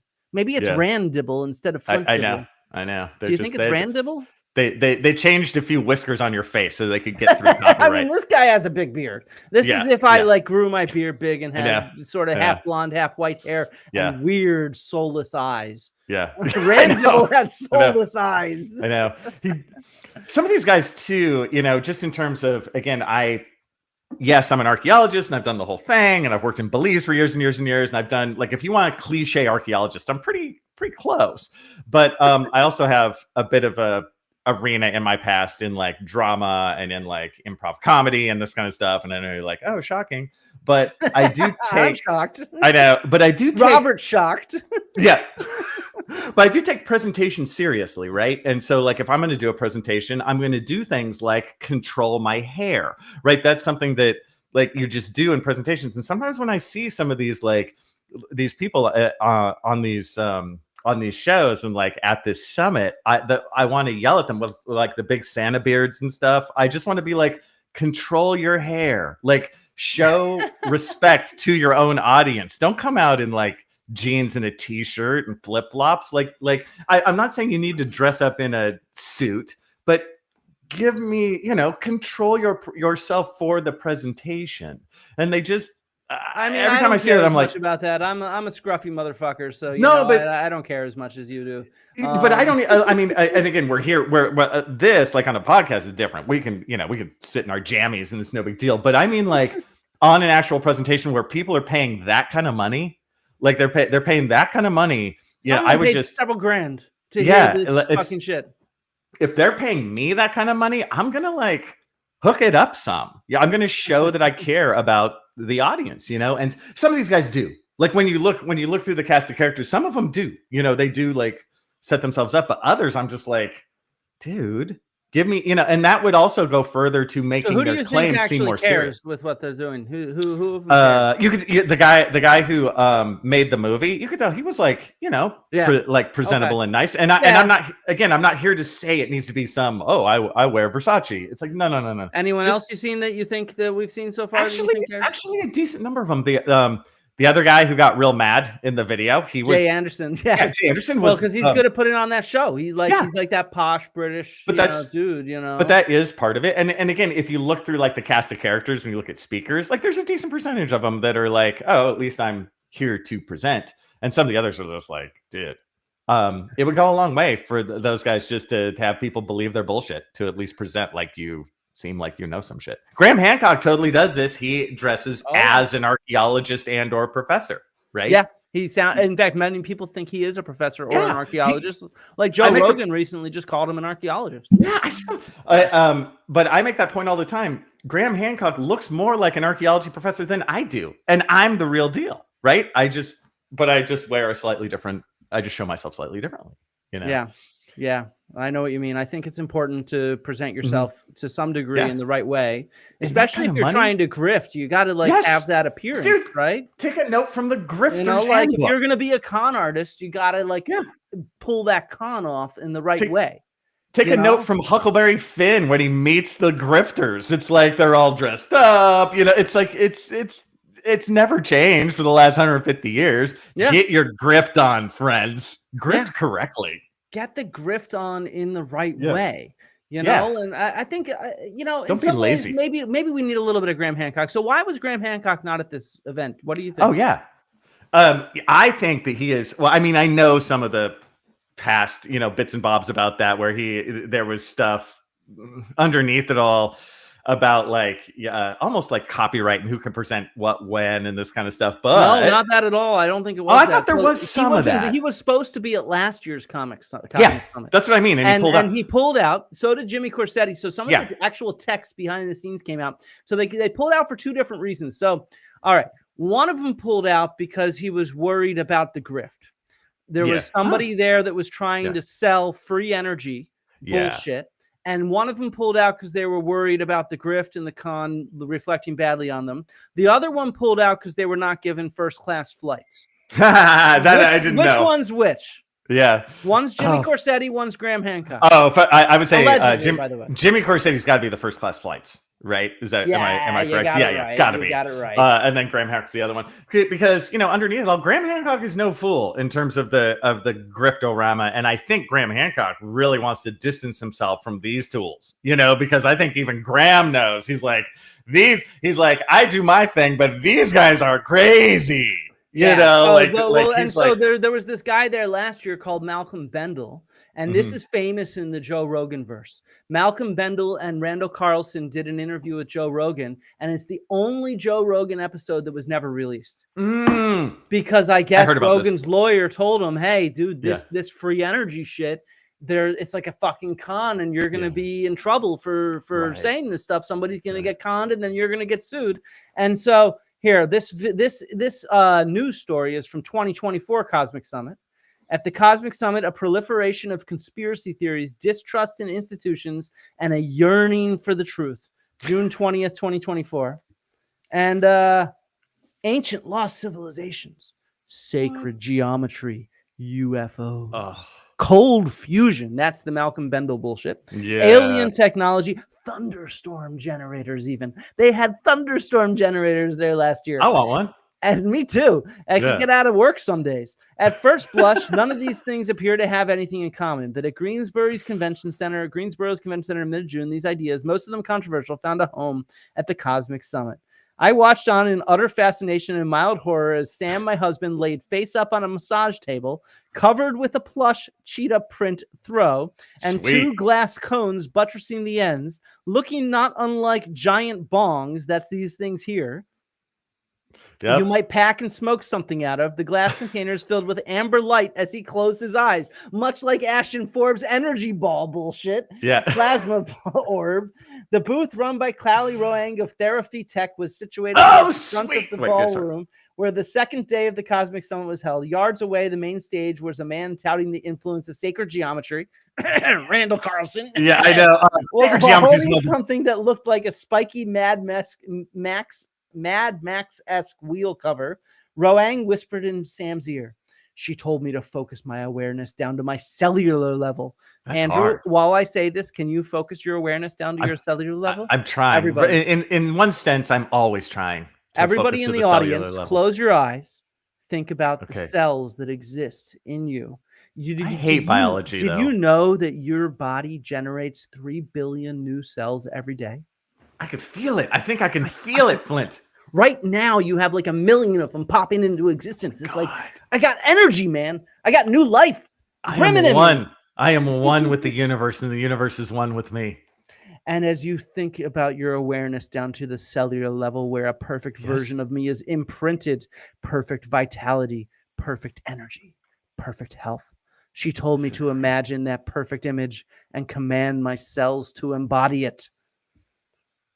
So apparently this technology is meant to heal the body at a cellular level down to the mitochondria. That's even subcellular. Damn, man. that is That's in the cell. subcellular. And it works from anxiety to ADHD to cancer. Fuck, I got to try this. You got to get on that. I got to get on this shit. This is no bullshit because And you this know what? isn't just the cellular level. This is Dr. mitochondrial level. Do you know Yes. what? Do you know what the cancer gave me? You know, Anxiety. It gave me anxiety, so I can use this as a double whammy to cure my anxiety. I don't and see my why cancer would give you anxiety. Now that's weird. It is weird. I mean, what Yeah. the fuck is wrong with What? my cancer giving me anxiety? Yeah, I don't know. Seriously. I don't know. Yeah.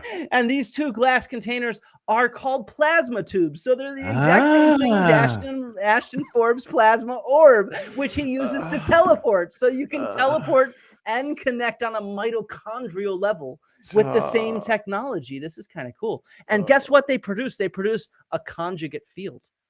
Oh, one of those. Yeah. I keep several of those in my bedroom. And it's based on nature's golden mean ratio and sacred geometry. They got it. Sorry. Every so often, one of these just breaks me.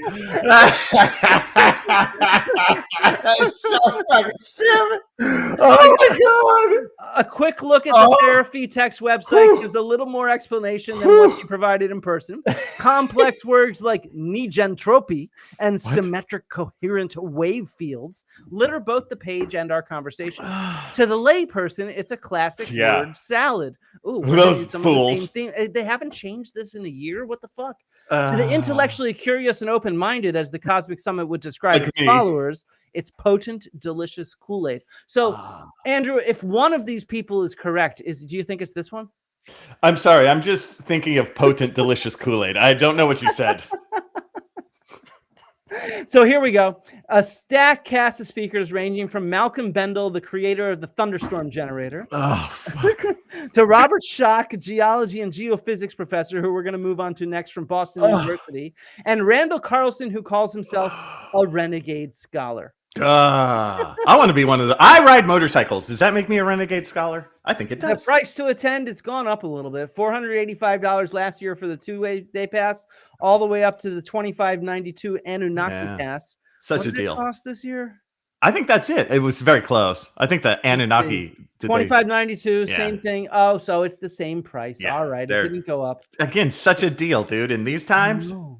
By Saturday, they had 600 attendees last year. This year, only 400, NBC News said. They've gone down. Man, Georgie boy, you're losing them. You're losing them. You got to spin it right. That just means that all the guests had more special time with the presenters. See, they're looking for more of a personal interaction. So that's a win. 400, from 600. 400 is a win when they're paying like, $500 each, 400. That's like 20,000. And remember, the $800 passes were sold out. I wonder how many people bought those, And then there's the people paying $75 for the live streams that don't even work. That don't work. Yeah. Although some of them could have gotten a deal for $50, which I think you saw I too. know. Where I saw them complain. Type in the code. What was it? It was the Carolina Bays people. Chris Cottrell. Apparently, their live stream didn't even have a link for it. It just wasn't there. It was non-existent. That is this crime. This is like crazy stuff. So let's take a quick break. I always love to play this clip because this clip I think needs to be played like everywhere. Did you hear about what Joe Rogan said about me recently? I did see some of that stuff. Yes. Yeah. So Joe Rogan said some nasty shit about me over the last year. He's now mentioned me. I have my name has been mentioned, or I've appeared. My name has been mentioned on 11 different Joe Rogan episodes. Wow! And I've appeared on one. So let's watch a few of these. People like Flint just out and out lie. It turned out he played. Guys, you got to leave. I out and out lie. You're listening to the wrong person. But Dr. Kinkella here, he is a truth monger. I am. Fast and loose with the truth. This is another lie that Flint Dibble told. Flint was not being honest through a lot of these appearances, like Flint Dibble and Zahi. Their credibility erodes publicly. So wait, before we go on, note this. He calls me a liar. He says the credibility erodes. Now, pay attention when he apologizes and listen to what he says about our conversation. In front of everyone's eyes. The Flint Dibble approach.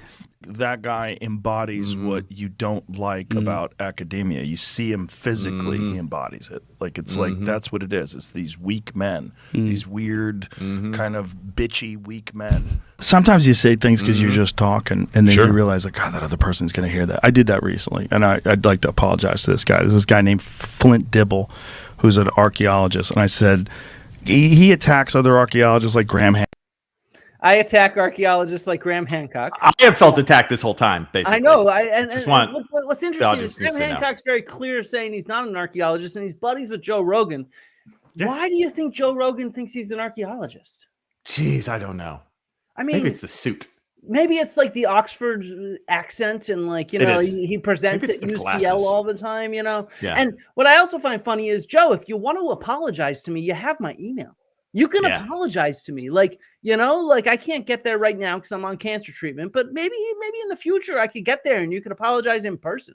If that's what you want to do, what you're saying, you can apologize to me. You don't have to like tell somebody you want to apologize to me.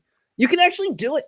And he says some terrible things, but what I did was very counterproductive. What I said was like these weak, bitchy men, and I named him. I'm like, and then he tweeted about it. He said, I have stage 4 cancer. And I'm like, fucking forgot he had cancer. Oh. I didn't mean him physically. I meant his behavior. He only said I physically embody that. But, you know, he didn't mean it physically. He just said I physically embody being a weak, bitchy man. Flint, just tired of your bitching. But it made me feel bad. So well, you guys got a bitch body that's willing to take over cancer. I was wrong. What I said, I shouldn't. Joe, if you want to tell that to me, you can. Sometimes I say things and I just think I'm talking with friends, and I realize it's going to hurt someone's feelings on the other. And it's counterproductive. Like I'm doing the exact thing I'm accusing him of doing. He's attacking other people. I'm attacking him. It's stupid. And we can be funny with anything. You don't need to like. But I wasn't even being funny. I was talking to an archaeologist. I just get angry. I got angry at this process that sometimes like established archaeologists are attacking these people who have legitimate ideas. But I shouldn't have done it that way. Like when people talk shit about me, I'm like, I would do that. Like, what am I gonna do? You're too famous to not. You can't get offended. You're so big at this point that it's just part of the territory. But that's part of the problem with saying things like about that Flint Dibble guy. You don't think about it while you're saying it. Like you're saying it to millions of people. Yeah. It's like it's not just talking. You know, and you're like, guy's dusting off a raptor bone, and you just see a tear hit it because he's listening to you in his headphones. That guy's a dumb idiot. I genuinely felt bad. My raptor bone. But it's like I actually didn't have a bad time talking. He didn't have a bad time talking to the liar that I am. He had a good time talking to me. He just calls me a liar to protect his fucking buddy, archaeologist Graham Hancock. I'm having a good time talking to Flint Dibble the liar. I'm having a fine time. You know, you're not even an archaeologist, man. You're a journalist, all right? You're a journalist. Graham Hancock's the real archaeologist. That's right. That's right. That's one of my favorite things that I get for people who hate me, and I know you're shocked. You're like, how can anyone hate me? I mean, I'm fun. Hate me? Come on, man. I know. I got a beard, I got long hair, I got cancer. Like, come on, fucking lovable. But the favorite things I get are Kinkella, you're just a so-called archaeologist and a so-called professor. I've gotten that like dozens of times, and I'm like, look, dude, I am the most cliche like archaeologist and professor you can basically find. Like, I've worked in the jungle for years and years and years. I teach full-time classes as a professor. Like, you can take photos of me in those situations where I am so cliche, right? So just this idea of like, oh no, you're just a so-called professor. I'm like, no, I am a called professor. So-called archaeologist. No, I'm a so-called real liar. Yeah, I know, no, just total liar. Yeah, but this shit, you know, it just goes on forever and ever and ever. What are you gonna do? Like, in terms of the the apology situation, I mean, obviously that's the best you're ever gonna get. I mean, that's the fact that he even brought it up. He's not gonna have me back No, on. He brought it up. no. He brought it up because in case I do die, which is certainly possible, then it'll be in the news, and he'll be like, "No, but I apologize." Right, but I just did. Yeah, this classic base covering. And one thing that really makes me sad about Joe Rogan and his podcast is like, and I think you know this, it's like as a presenter and as a runner of a podcast, Joe Rogan is a very good presenter, right? He's a very good presenter, and he's a very good interviewer. Oh, and to be honest, I met him, and as I showed in my last video about this, he's a very smart guy. He actually learned. I presented 6 different things he learned from me, including that white-skinned people in the Americas was a Spanish invention. He pushed back on Graham Hancock on that the next time he had Graham on. While he's calling me a liar, he's like, "I learned this from Flint." But like, all of that came later, because I mean, I watched your whole thing with Joe Rogan, and like you like turned the tide with him. He was fascinated by your stuff. He was, because I remember when you started talking about the seeds, I was like, oh shit, he's gonna, like, Flint's gonna lose the audience. Oh shit, the seeds. But the seeds nailed it, dude. Like, your seeds were fucking awesome, and Joe loved it because, again, love or hate Joe Rogan is interested in archaeology. He is interested in this stuff. So you could tell he was like, at one point he even said, he's like, wow, that's fascinating. He was into it, and you had him, and you got him through the whole podcast. For 6 months, he praised me. For 6 months, he repeated my erotic phases. He repeated my pyramid math. He repeated all that stuff. He totally did, and that was great. And then what I was really saddened by Joe Rogan is he pussed out. He pussed out after about 6 months, and he started to just like defend his friends and bring up some weird bullshit that you're a liar. And that was over one thing you said about like ancient canoe numbers or something. It's ludicrous. Like, it was just a sad cover. He totally pussed it out. Like, I was like, Joe Rogan sells himself as such a like sort of like macho, sort of like hardcore. Yeah, I'm a comedian and I can take anything, but he fucking wussed out, and instead of like defending what he thought was cool, he laid down for like Graham Hancock and those other tools, and I thought that was really sad.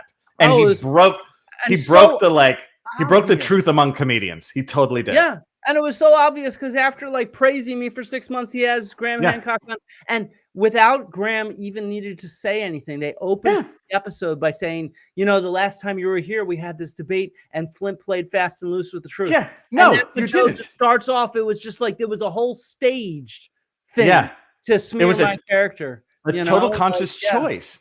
And way after the fact. It wasn't next week. It was 6 months later, and it was like, oh, I just really thought that was sad. Like, as a presenter, as sort of somebody who sells in honesty in some way, because you have to, it was just a totally dishonest bullshit move.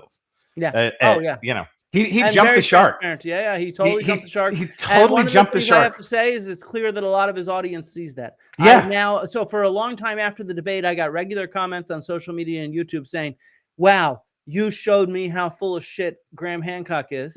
Now, since that video on Joe Rogan and even before, I got all comments every single day, people saying, I've stopped watching Joe Rogan because of you, because of the way he treats you.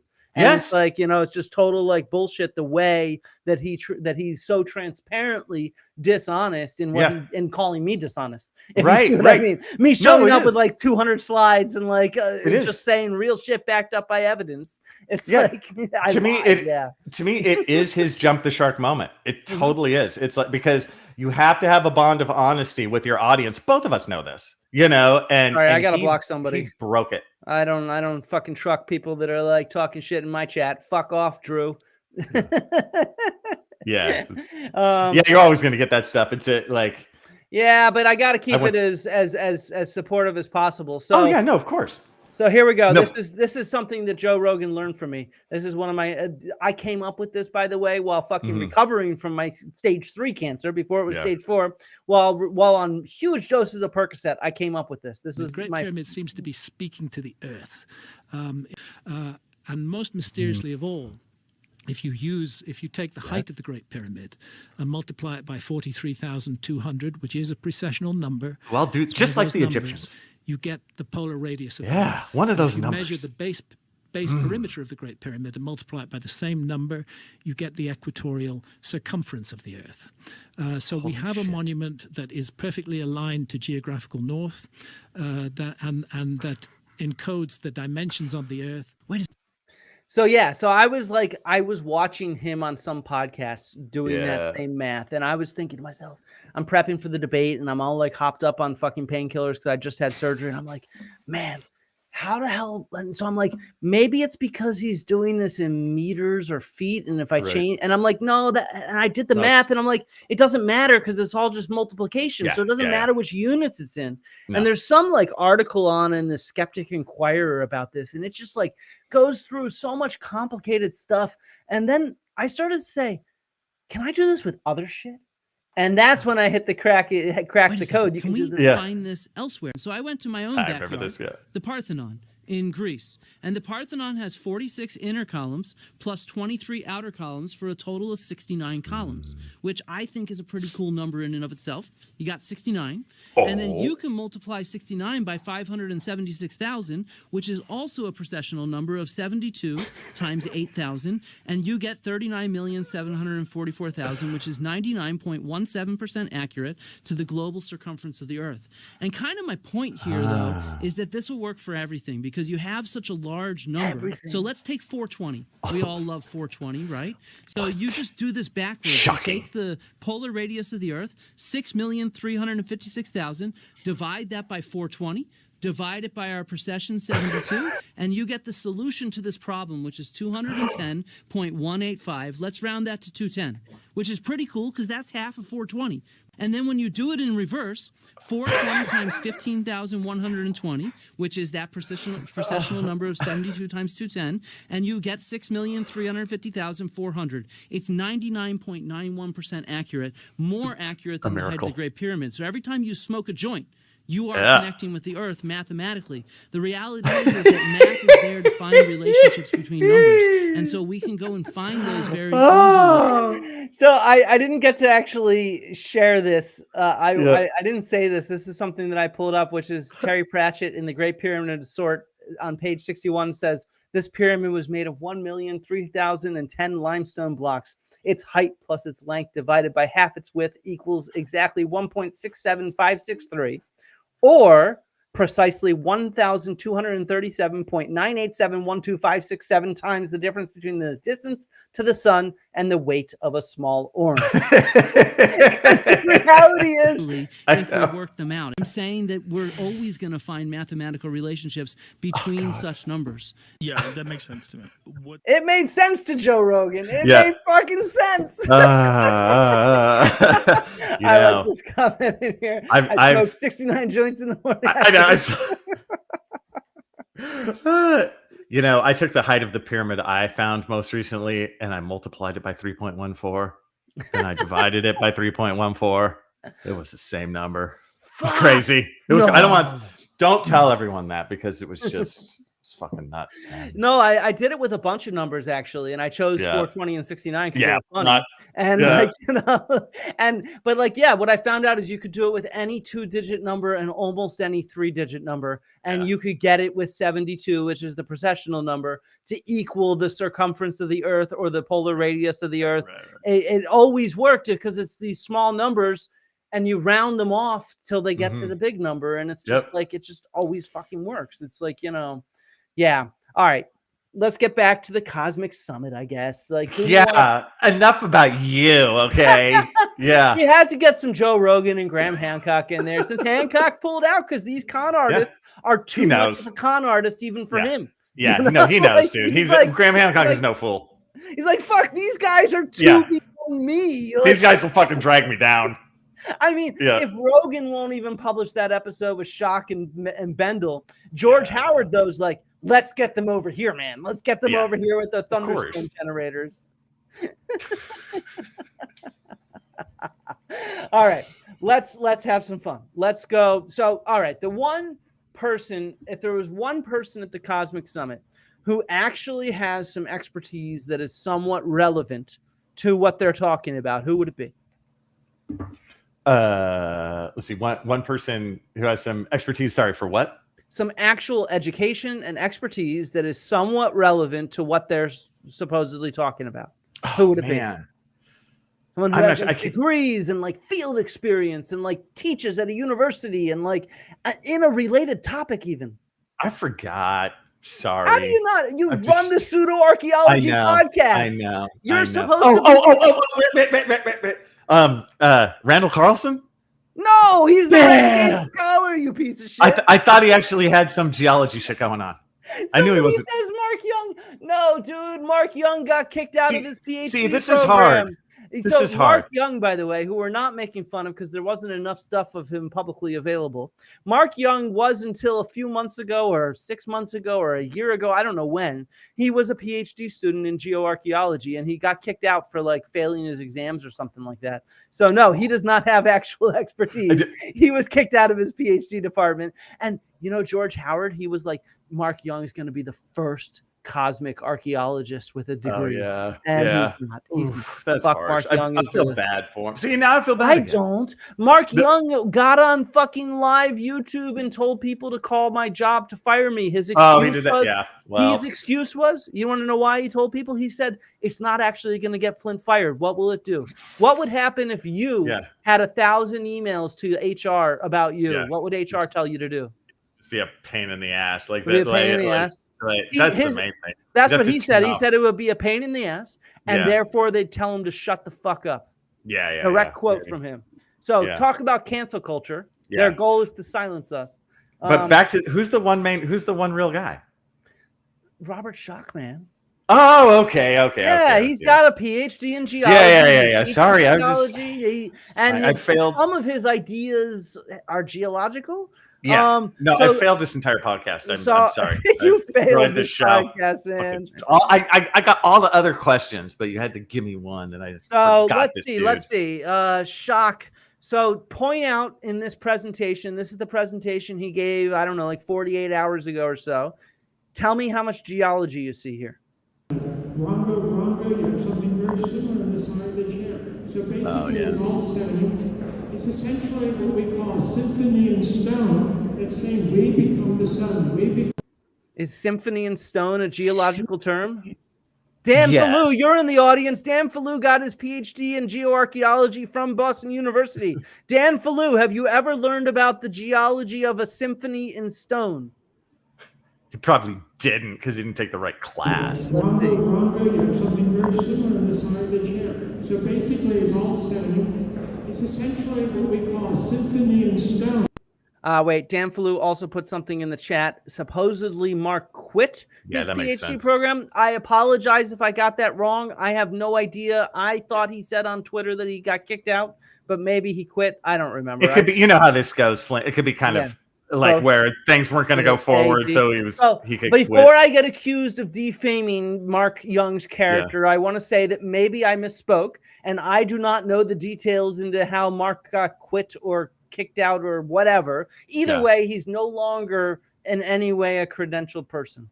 Or on his way to get. All right, so Symphony in Stone. Let's see how much geology there is in Robert Schoch's presentation. Rongo, you have something very similar on the side of the chair. So basically it's all setting. It's essentially what we call a symphony in stone. It's saying we become the sun, we become the stars, that we can have eternal life, essentially if we look at it. The Birdman. Here's another example, Anubis, Lord of the Dead, standing over the deceased who's lying or being carried on a lion bed, representing the sun. I thought the lion looked towards the equinox on the... what? How does the lion equal plasma? Why is this all plasma? Are you still talking so-called archaeologists? Why is this plasma? Because we all know it goes Pleistocene, Symphony in Stone, Holocene. That's how it goes. Plasma, sun/plasma. Yeah. Oh, sorry. And that's up as well. The plasmoid orbs, which the lion on this... What? Look, any day you can say plasmoid orbs. That's a good day. Is standing over the deceased who is lying on a lion bed. I guess it's one of these fucking benches with lion legs. Oh my God, that's a really common Egyptian, Greek, Roman thing. You have fucking tables and chairs with legs shaped as lion paws. This is not the sun. Sorry. Okay. Let's go on. This is from Valley of the Kings. Here, I don't think this is just a cow palette as they call it, but look how similar it is to the configuration. I mean, is this similar to anything we saw before? It looks like a cow with 2 horns with stars. What a non-believer you are, dude. Come on. Boring. Wait a second. We have the best pun in here. Why am I always lying? I hate that they made me laugh at that. I hate that I laughed at that, but it was funny as hell. And guess what? This guy, every time he smokes a joint, he's connecting with the earth because he's stoned mullet. He is. You my man, stoned mullet. I'm with you. You have the same thing in South America. It's the same thing. Look, it's the exact same thing. It's in South America. There it is. Proof. Where's the solar/plasma? Wasn't it like a plasma bar? Bolivia, I just want to mention it very briefly. It's incredible. It has the stately of the sun. Again, the sun is so important for so many ancient cultures. Just a closer view. So, I mean, is the sun important to you, Andrew? I tend to like that whole light and heat and living portion of things. That part's pretty good. So I'm gonna go. It's in my top 10. It's in my top 10. You know what gave me cancer? The sun. Oh, see, it gives and doth taketh away at the same time. It does both. I love the yin sun, and the yang. and I fucking hate the sun. Yeah, it's like This is a old photograph where it wasn't so badly eroded. And when you look at it, you have the quote sun god holding 2 staffs. What is this? I think this is solar symbolism. You have plasma columns. You have the positive and the negative. When plasma winds around what sometimes are known as Birkeland currents, it has 2 basically columns that wind around each other. They separate magnetically and wind around each other.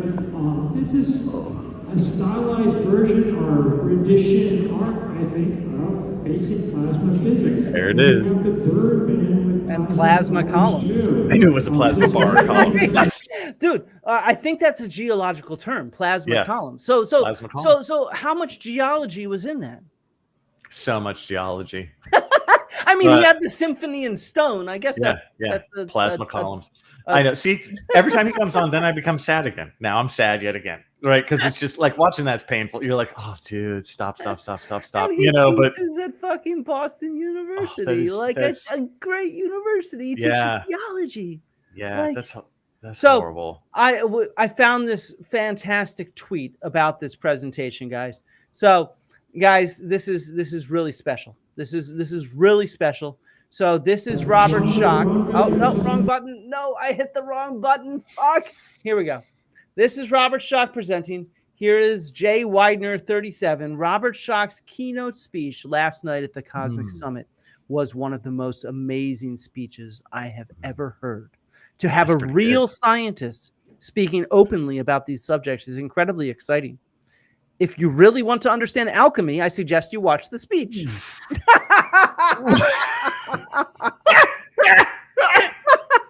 So I think that's one of my favorites. I think he's using the term scientist in the way that we'd call medieval scientists. Like, you know, like. So Robert Schoch's speech, I guess the part that wasn't public was about transmogrifying gold to or transmogrifying to gold. From aluminum or something like that. That's that world. He's the Knights Templar guy and all that shit, right? Like that's what they always talk about. It's the transmog. There's like levitation. There's changing stuff to gold. It's always about changing stuff to gold. It's like at this point, that's what it's about, right? Like, and you know, alchemy. like alchemy. You're gonna stick with alchemy. You're not gonna let that one go. You're gonna double down on alchemy. We're gonna double down the fuck on alchemy. That's what we got to do. You know, like it's just see that's a golden moment to like let it go, to actually show like it's like you're still pseudoscience, but you could sound sciencey by going like, look, we still believe all this bullshit, but the alchemy thing will let go. You know what I mean? They could do that little olive branch thing, but they don't. And it's like, oh, that's one thing you notice, right, about pseudo-archaeology. It has not changed in 200 years. Nothing's been built on anything because they have nothing to build on. It's just all fake bullshit. It's so strange. It's what I call like Groundhog Day science, because they just refine the same old shit like every month. You know, there's a new guy like every month or every 6 months who like refines, oh, this Atlantis thing sounds cool, right? And then they just redo their same bullshit. There's never building. Like, think of how much archaeology has changed in 200 years. It's massively different. We've learned so much about the age of things and who lives where and who moved where. Massively different. Pseudo-archaeology is no different than it was in 1881. You know, so true. it's And because even like this idea of pyramids, of a city under the pyramids. Like, look, so here's a meme that I found recently. There is a subterranean city under the pyramids of Giza. We cannot explore it because Egypt's corrupt government refuses to allow science to learn the truth. This meme was made 3 years ago. What? This is not new. This idea of a city under the pyramids, this cover-up idea, everything is the same thing repeated over and over and over and over until you just get so tired of hearing it. And us archaeologists are just like, we've been debunking Atlantis for 200 years. Yep. I do find it's like, I've been really into this world for about the last 3 years, right? Doing the pseudo-archaeology podcast. And I think that a lot of this stuff is about on a 2-year cycle, some of it, where it's like, it comes out, they go, look at this. And everyone goes, ooh. And then they go, oh, what a bunch of bullshit. And then it lies fallow for about like a year and a half. And then it pops back up. We've noticed this on the Archaeological Podcast Network, where like certain lame sort of second-rate pseudo-archaeology stories pop up almost like to the day, where it's like certain second-rate media outlets will, like, I think they almost have it on a timer. If nothing's happening, if it's a slow news Tuesday, they just re-up the pseudo-archaeology story that they told 2 years before. So it seems like it's on a 2-year cycle. And the media is culpable in some of this shit too. Like they just, the media is very culpable. And I also think that obviously you have this is very intentional, even by these some of them are grifters, some of them might be true believers, but they're taking notes from each other, like Billy Carson here, taking some photographs of some slides so that he can make some tweets, you know, and make some silly statements, because he wasn't even a presenter this year, but he's there in the audience taking his photos, hanging out with the fucking fools. And, you know. I guess I didn't download. There's a photo of him talking about how he hung out with Robert Schoch and shit like that. But yes, I agree. I think that these are on cycles. I think they're on loops. I think it's just, and I think that's part of what makes them keep recurring, because they're familiar. They end up in fiction. You hear the same stories in fiction, then you hear them as presented as real, and it sort of clicks on something that's like, you know, or as Carl Fagan says, all this has happened before, and all this will happen again. Admiral Atama. That's right. That's right. Throwing a little Battlestar Galactica. Exactly. Yeah, no, it's funny. It's funny, the cyclicalness. And again, slow news day. It might as well just be the chipmunk riding some skis, you know, and it's the same like low end story where it just gives you a little warm and fuzzy inside. You're like, oh yeah, the pyramids have catacombs deep underneath, or whatever it's gonna be. And it's just long enough for people to forget. They have plasma columns and symphonies in stone. It's all been done before. So before we do our conclusion, we got one more person to like go with, which is this guy. The whole story that I was a liar started with this motherfucker. And we've heard, for example, these ideas of the hypocrisy. For example, Ashton Forbes talking about how this is all in papers, but it's all classified. So let's see Dan Dunker being similar. Here he is. This is his first time at such an event. He got famous because of me, because he went and dedunked me, as he puts it. And now he has like people like crowing over him and wanting to like do stuff. So he goes and hangs out at the Cosmic Summit, gets to meet up with Randall Carlson and Scott Walter and hang out like an idiot on some stone at Pilot Mountain, you know. And as he says, look at me. I'm the archaeologist now. Yay. So he is the archaeologist now. So let's listen to his hypocrisy. So Dan Dunker, by the way, claims that we all lie and we hide our stuff. He has that part's true. About how archaeologists have taken down articles and they hide this stuff and things like that. But listen to what he says when he's sort of like behind the scenes. And he was giving these pictures to other academics, and one of them said, man, you're really fucking good at this geology writing stuff. And so they gave him a fast track to his geology degree. He was a self-trained geologist. Exactly the kind of guy that they'll tell you, whoa, hang on now, this is just a pseudoscientist motherfucker over here. No. You call him whatever you want, but they called him pseudoscientist for most of his life. But he was right. He's self-trained. And if you look at... Just like Randall Carlson, even though he actually had some geology training, but you know what they call that? I know you've heard the word, but autodidactic. It's a great word. It's a great word that sounds like... Who do you think is autodidactic here? Just all of them. I'm just again, all of them are amazing autodidacts. And what's funny is the word autodidact just means like self-taught, you know. Yeah, it just means self-taught. Yeah, exactly. But the way it's used, they use it as like self-taught / genius, right? And and all these guys are so self-congratulatory, right? They are just. I mean, I know you've called it a clown show a lot of times. You know, you refer to this as a clown show. But we have to use the real scientific term, which is a circle jerk, which is really what this is. It's closer to that than a clown show. And I don't want to dismiss clowns, okay? Because a clown show can be cool. I actually want to watch that, but I don't want to watch this. You know, it's so, oh my God. It's just, you know. So wait, let's see the circle jerking happen in just a second. You called it exactly. It is not what it is. Like a pterodactyl. Yeah, I mean, you're autodidactic.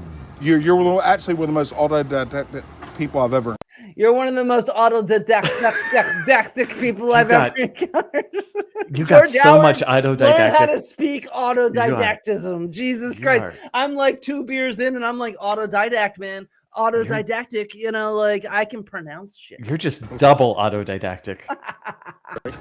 You're incredibly knowledgeable and 100% self-educated. Besides the electrical stuff, I learned all that from like real people, but yeah. Yeah, the internet suits some people. Thanks. So, and that one's me. The internet suits this guy right here. He is an autodidactic. He's an autodidactic He's genius. an autodick, is what he is. Yeah, I know. And the whole faux acting. You know, like oh no, I'm not. Oh yes, I am. Oh don't tell. Please don't. Oh but please. You gave me the vapors, Georgie. The vapors. Where's my fainting couch? Does anybody have a fainting couch? But it's. Educate themselves by virtue of their curiosity. When I started wanting to do research on stuff back in the day, man, when I was challenging Christianity, I had a stack of books from the library of just different religions and different ideas and stuff, and so I was reading all. He challenged Christianity. He did. It just comes. He's just like, I'm an electrician. I challenge Christianity. Now I challenge archaeologists. He's a vessel, dude. He's a genius vessel. He's the one that took down the last pope. Did you not see that debate? He was just like Francis. Oh, that's right. Bitch slapped Francis in that debate. You know, like. Just it's amazing. And nowadays it's like, man. I just go press a button and it's like, here's all the arguments, here's all the links. And then you go to Google Scholar and it's like, well, fuck, man. It's unbelievable. Besides the paywall, and even with Google Scholar, you go look it up and they're like, oh, it's $80 to access it.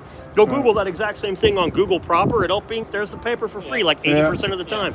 It's like, man, the information's there. 25 years ago, it wasn't like that. Fuck no. 25 Even years early ago, internet, man, you could not get in those papers. They had it locked hard. They did. That's, It makes a difference. Well, it makes a huge difference. To the autodidacts.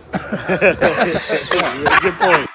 It makes a huge difference to the autodicks to them. Who claim that we hide our information, but then brag about how smart they are to find all these articles and shit like that and misread them, of course. And again, it's also that total like cosplay thing. It's like, no, you, professor. No, you. Oh, yes, me. Yes, no, you, professor. No, you are the genius. Oh, if you say so. Yes, I am. Oh, you are too. We're both geniuses. You know, it's like real professors. No, they don't talk like that. They don't do that shit. You know. No, I mean, well, but you're a genius, Andrew. You really are, Dr. Kinkella. No, I have to tell you. Really, tell me more. I mean, what's so amazing though is this dude was able to like go and read articles, right? Because he's an auto dick. And so as an auto dick, he can circle jerk himself and he can tell people that I lied about lead in ice cores that must be evidence of an advanced civilization. And he can flash this article that he read on screen. And notice that it tells you that this lead is natural and it co-occurs with copper, zinc, cadmium. So it's actually from windblown dust, which is what it says throughout the article. So he can access all these articles, but he's not very good at reading them. Well, see, Flint, you're just so stupid. Like the autodidact knows to read only every other letter in that article, and that has what it really says. Which is, well, he just skipped the word natural every time it showed up and said that Flint's lying because this article proves that it's an advanced civilization with lead. Yeah.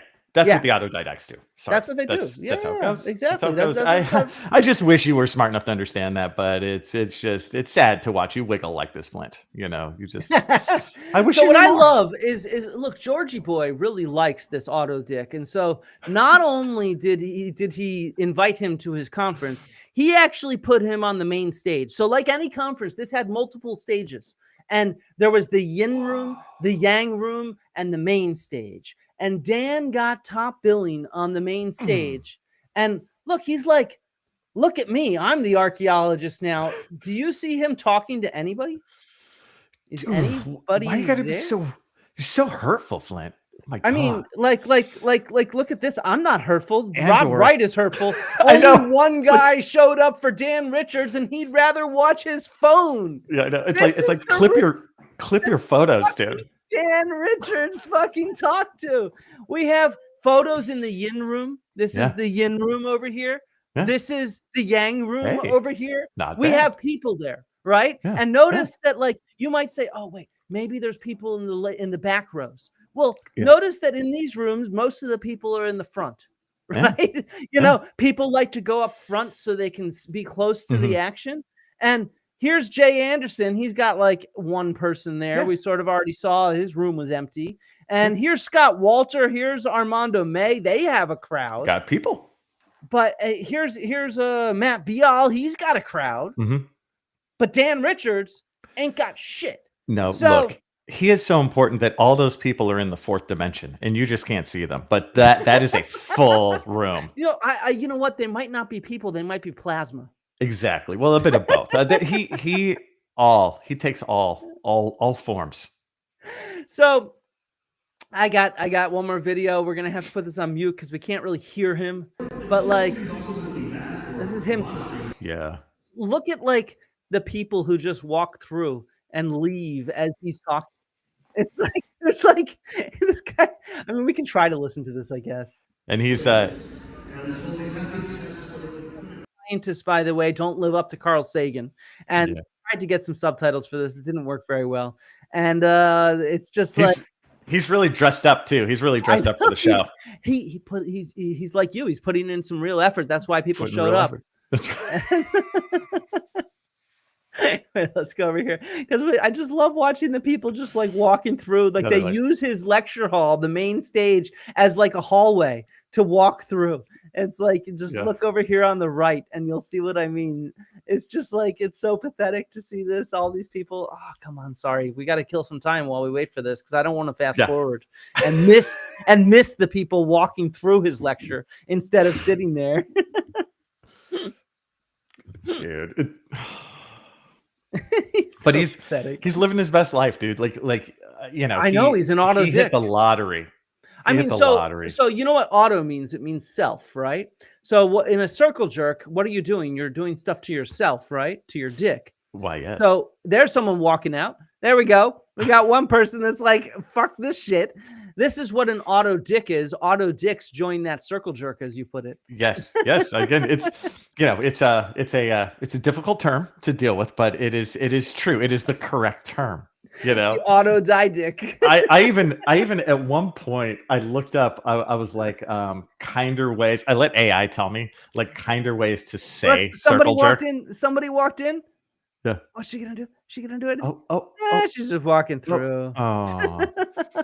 So Flint, if you don't want to say circle jerk, you can say echo chamber, filter bubble, mutual admiration society, or my favorite, hug box. Hug box. A hug box. Andrew, on my YouTube, I am fine with circle jerk. You know what? There we go. Someone's leaving. 2 people leaving. They're like, I've had enough of this fucking shit. He's saying to everybody that archaeologists lie and hide up the truth. And then last night we heard him outside and he's like, man, archaeologists publish their shit and I go and find it. And then I lie about it. I know. Again, it's all he's got. That's totally all he's got. Oh my God. So this is Dan Richards for you, the auto dick who got one person to show up for his one moment of fame. And that's what he got. And so here, wait, I got to queue up one more video because it's important to do. So I mean, we have a lot of questions left. What did you learn from this experience? That's what I learned from this experience. Yeah. What did you learn from this experience? Yeah, it's like, so I live in this world once every 2 weeks at least because I have to do a podcast once every 2 weeks, right? You sound like you have to. Dude, I kind of like you know how it's like Tristan Boyle, you better fucking produce every other week. It is. You're out of the Archaeology Podcast Network. Yeah, Tristan. No, but in this, it's like wait. We have some comments for you. The hug box sounds too good. I know. How about no circle jerking in the hug box? That's so good. Or the Mutual Admiration Society. Yeah. Look, it's no fair for the commenters to be funnier than me. Okay, that is my one rule. That is fucking hilarious. No circle jerking in the hug box. He's finna to regret going to that conference where only one person showed up. What a fucking loser. So my very first, I will admit that he might have had about as many people as my first conference paper ever that I ever gave as a first-year grad student. So my first year as a grad student, this is a funny story.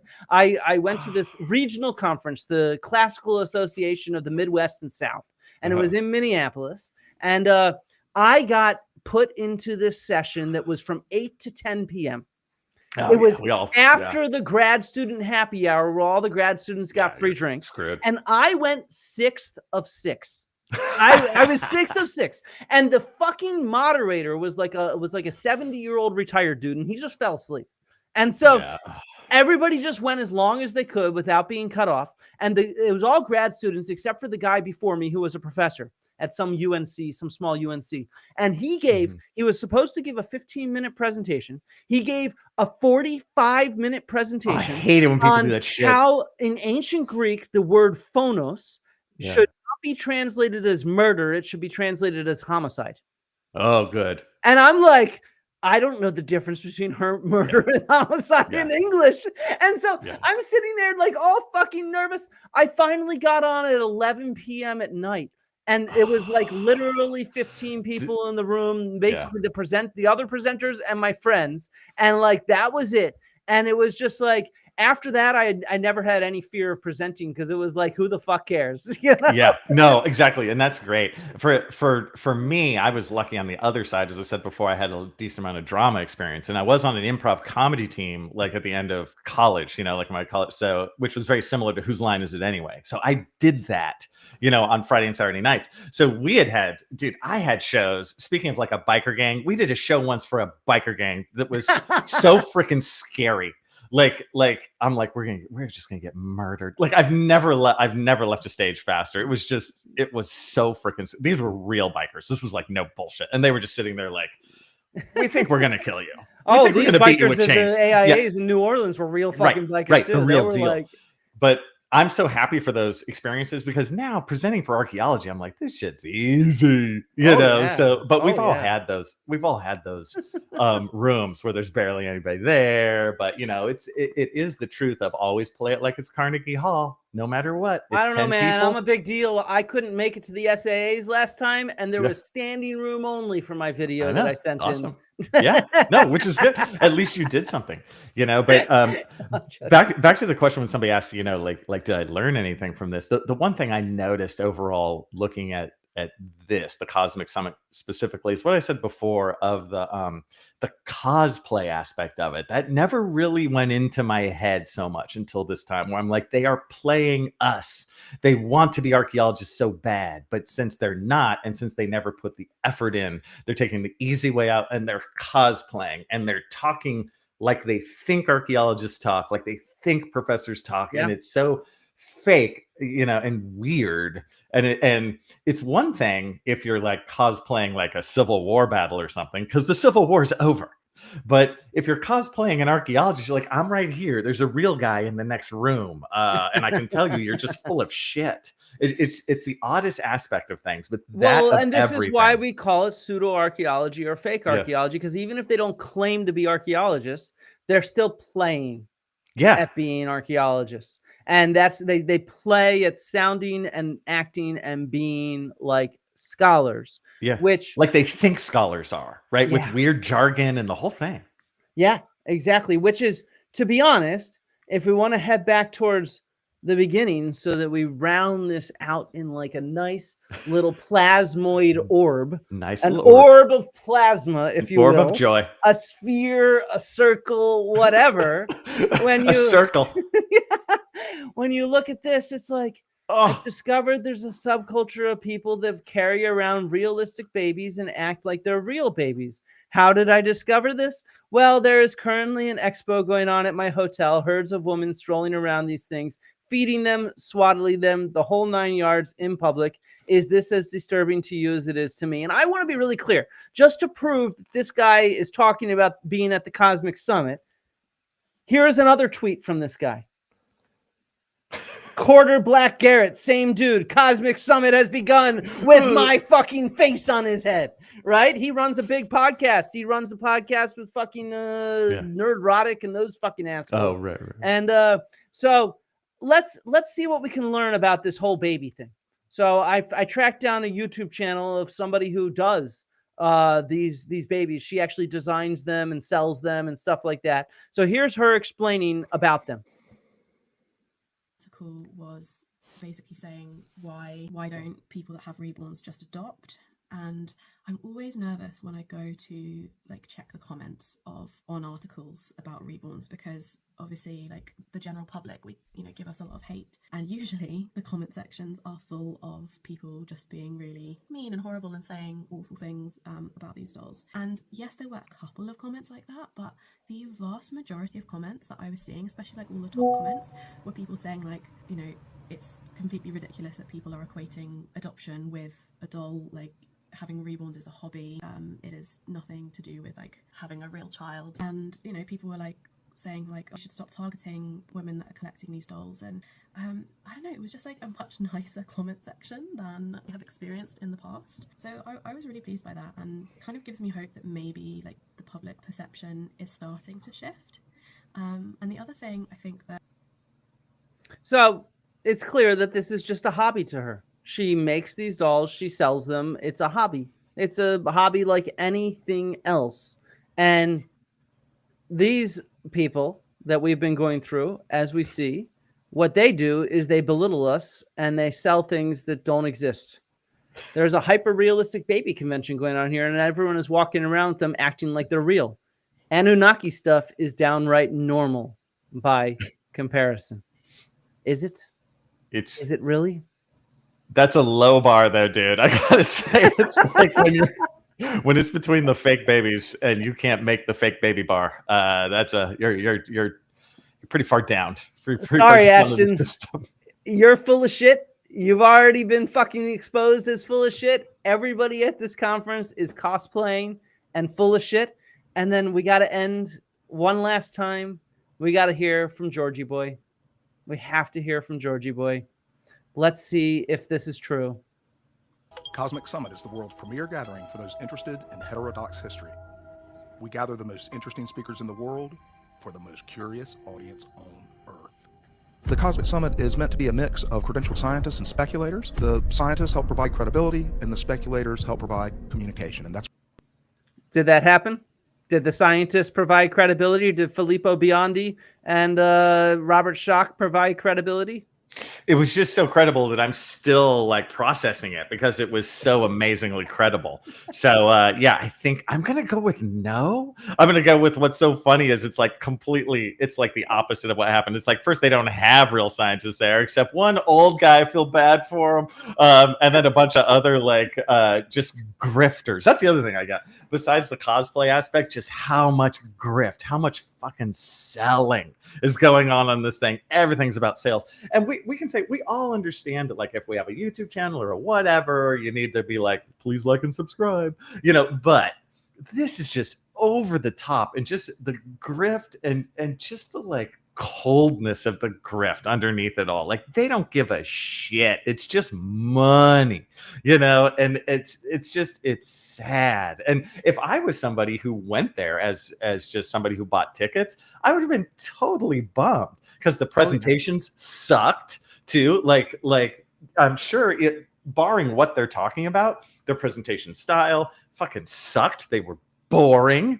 Right. And went on and on and on. There was obviously nothing really prepared. I mean, where's at least your slideshow or something? I know, I meant to bring that up when Robert Schoch was speaking. We didn't even need to hear him very well because he was just literally reading from his slides. Right. Awful. It was just like reading what he wrote on his slides. Yeah. Or like we can't really hear Dan in the presentation that we did, but he doesn't even have any images. He's just fucking sitting up there saying archaeologists aren't as cool as Carl Sagan used to be.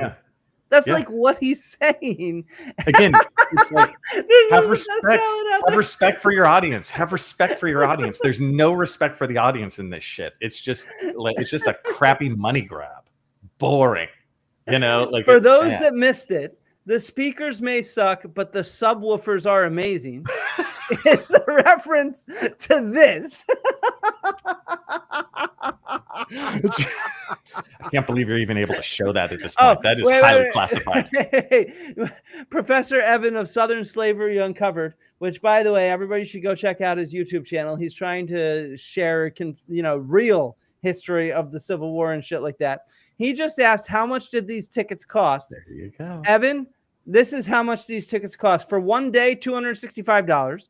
For 2 days, $485. If you want 3 days, that's an extra $300 add-on. If you want perks, it would be $700 plus the $300 add-on. Sold out is the $800 VIP pass. They go as high as $2,600, and that does not include your hotel or transportation. So this is what you're paying. You're getting what you pay for. And as we pointed out in the beginning, even if you're paying the $75, or wait, they're giving $25 discounts for the live streams. And Andrew and I actually talked about paying for this thing. We did. We discovered there was so much publicly available shit to mock. We're at like 2 hours, 30 minutes, and we're not even done. Right. And I, in seriousness, even if I'm mocking somebody, if I'm talking about something, I do want to see the real thing. So I don't want to talk and know nothing. But as Flint was saying, I felt the same. There's so much online that you're cool. If you already look at all the stuff the various speakers say, they're just going to re-say. And it's obvious from what we just saw, these speakers didn't even put any extra effort in their actual presentation. So they were just riffing on their same old tired bullshit. And to make this plasma orb go all the way around by the way, everybody, if you have questions for us, now is the time to start putting them in the chat. But what you said amazed you was how they were cosplaying, right? Yeah. What amazed me is that the person they wanted to cosplay as was me. That's right. Even the more famous ones. Quarter Black Garrett has hundreds of thousands of YouTube followers. Randall Carlson is a fucking name. They all just want to be me, y'all. They just want to be me. There's you this can have my seething- cancer, guys. You can have my cancer. Take it.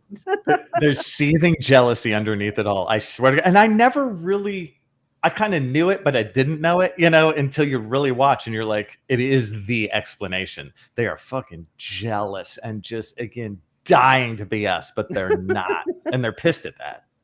And they all made so many masks of me. Yeah. Yeah. I know. It's again, you got to get one. You got to get one. And dude, I want one. What I'm amazed by, somebody pointed out, look at the effort they put into this. I know. Actually, like a real fucking good ass image of me. Yeah, it's good. Somebody clearly didn't cut out my eyeballs on this one because there's no the eyes aren't cut out, but the rest of them, they're cut out quite well. It's actually like a real quality mask, man. It's sweet, dude. It's I want a mask, man. I know. You can go like for Halloween. You can go as yourself. Like it's gonna be awesome. And what's funny is they even got a good picture of me. Like my beard is all trimmed. Sometimes it's all unkempt and stuff. And I agree, but the sizing of it, somebody took real time. Somebody took some real time, though. The Randall Carlson has a little too much hair to work for him. Yeah, it looks kind of weird on him. It does. It looks photoshopped, even though it's clearly not. It's a real mask. I wonder how it must have had a strap on it or like a string on it to get his face. Yeah. Was that what the opening party was? Was just everybody in Flint Dibble masks? I bet they didn't, because that would be too much fun. Oh my God. Yes, exactly, Avery. Free rent, like a 10-year lease. Yeah. All right. I don't see many questions. So, I mean, we're going to end this unless we get some questions. Quick, y'all, before I put on my outro music. I think to combat this. Here we go. I think to combat this, Yumi and Milo need to go on tour. Like next summer, we'll go on tour and do do shows. Yeah. We would kill it compared to these fools. Oh, of course. I give killer presentations. I know this. I started off doing these free presentations for like elementary schools and like retirement communities. There was this donor at Cincinnati who basically made it so that all the grad students could go give presentations where if you did one, you get paid $100. So that would cover your transportation and your time and whatnot.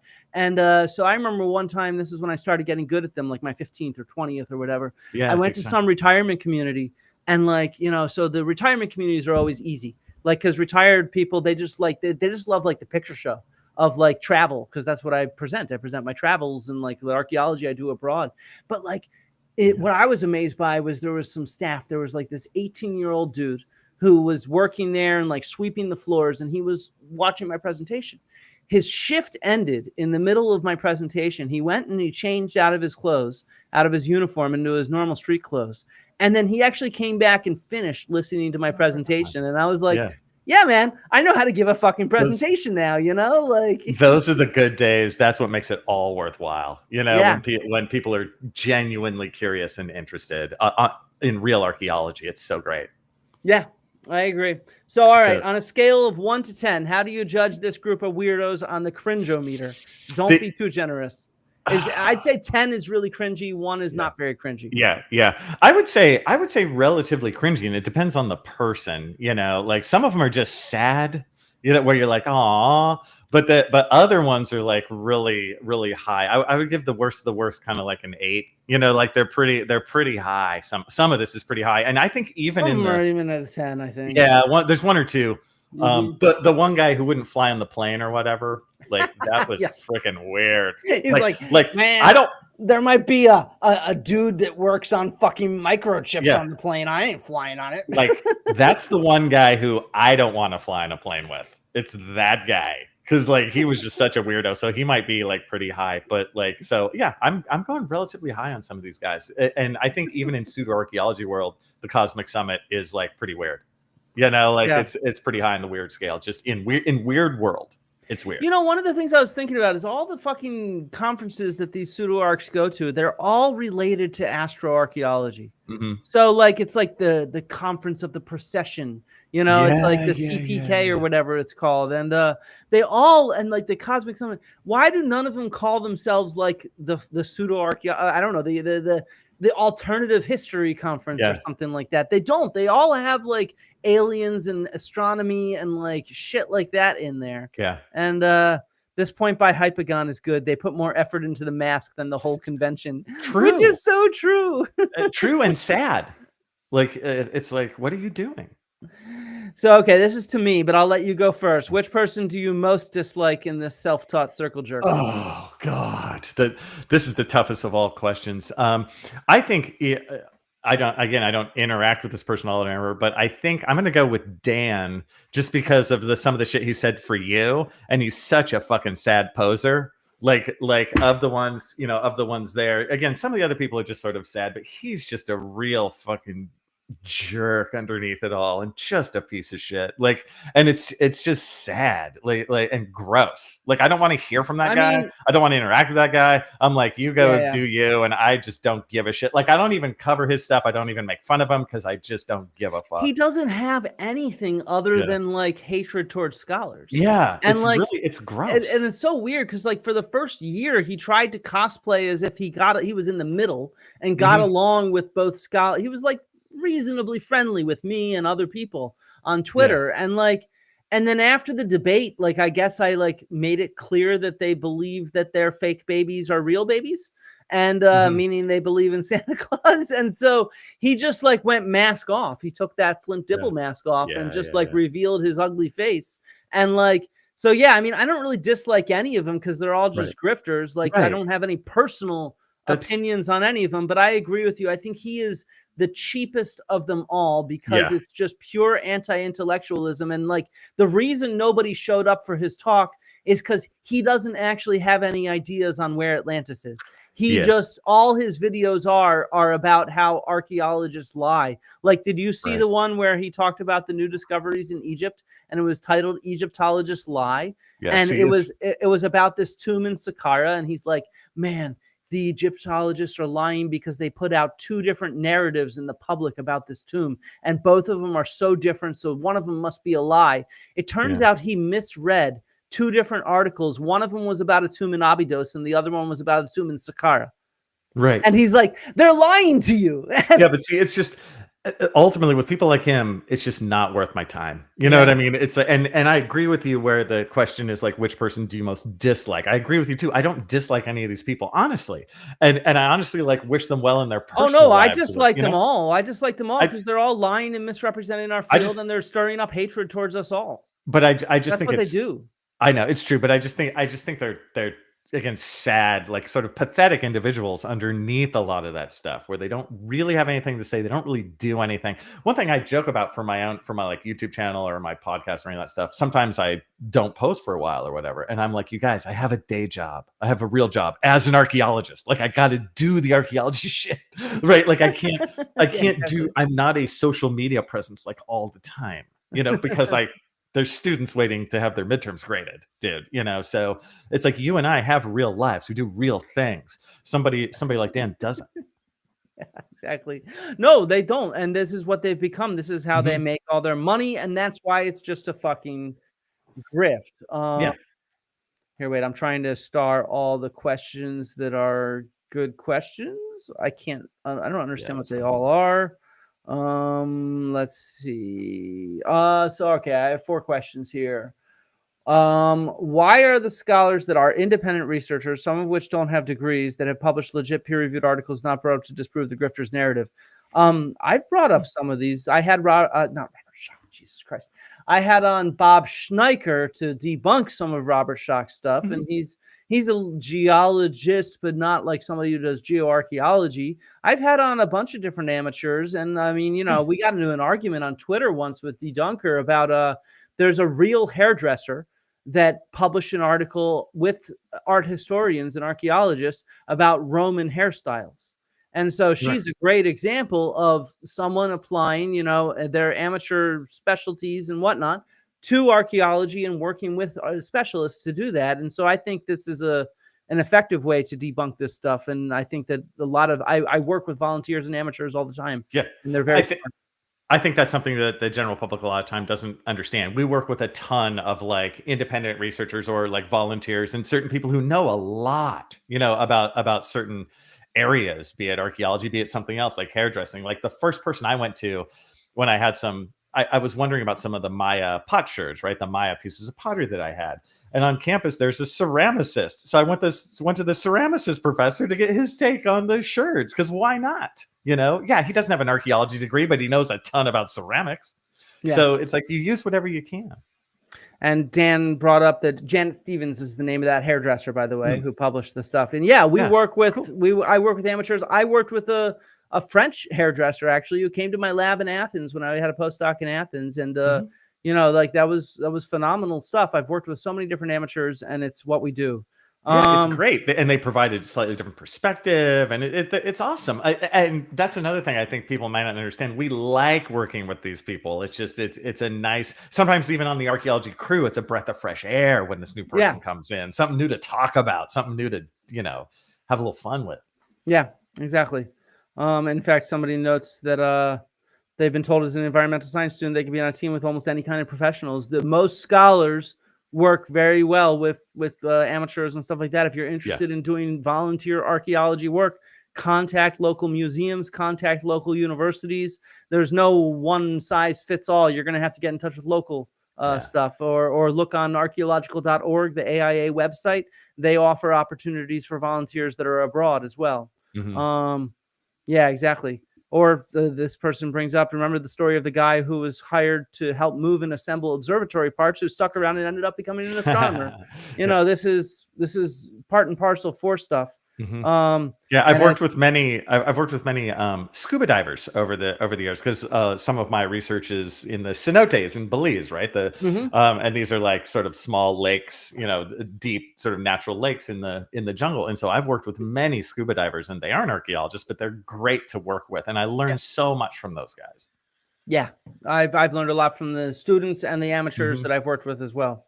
Okay, so honest question. How much of an impact do you think summits like this have? How many people see this and fall for it?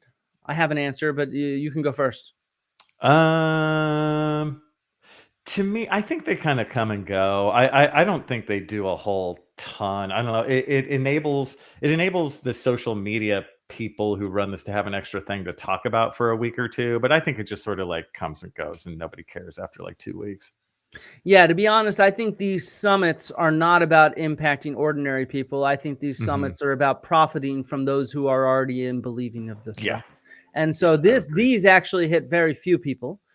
They do make some noise, so maybe some of the social media hullabaloo around it might hit some people. But the summit itself is about that. It's like you first get people watching your YouTube, then you get people on your Patreon, then you get them spending $3,000 to go to the summit.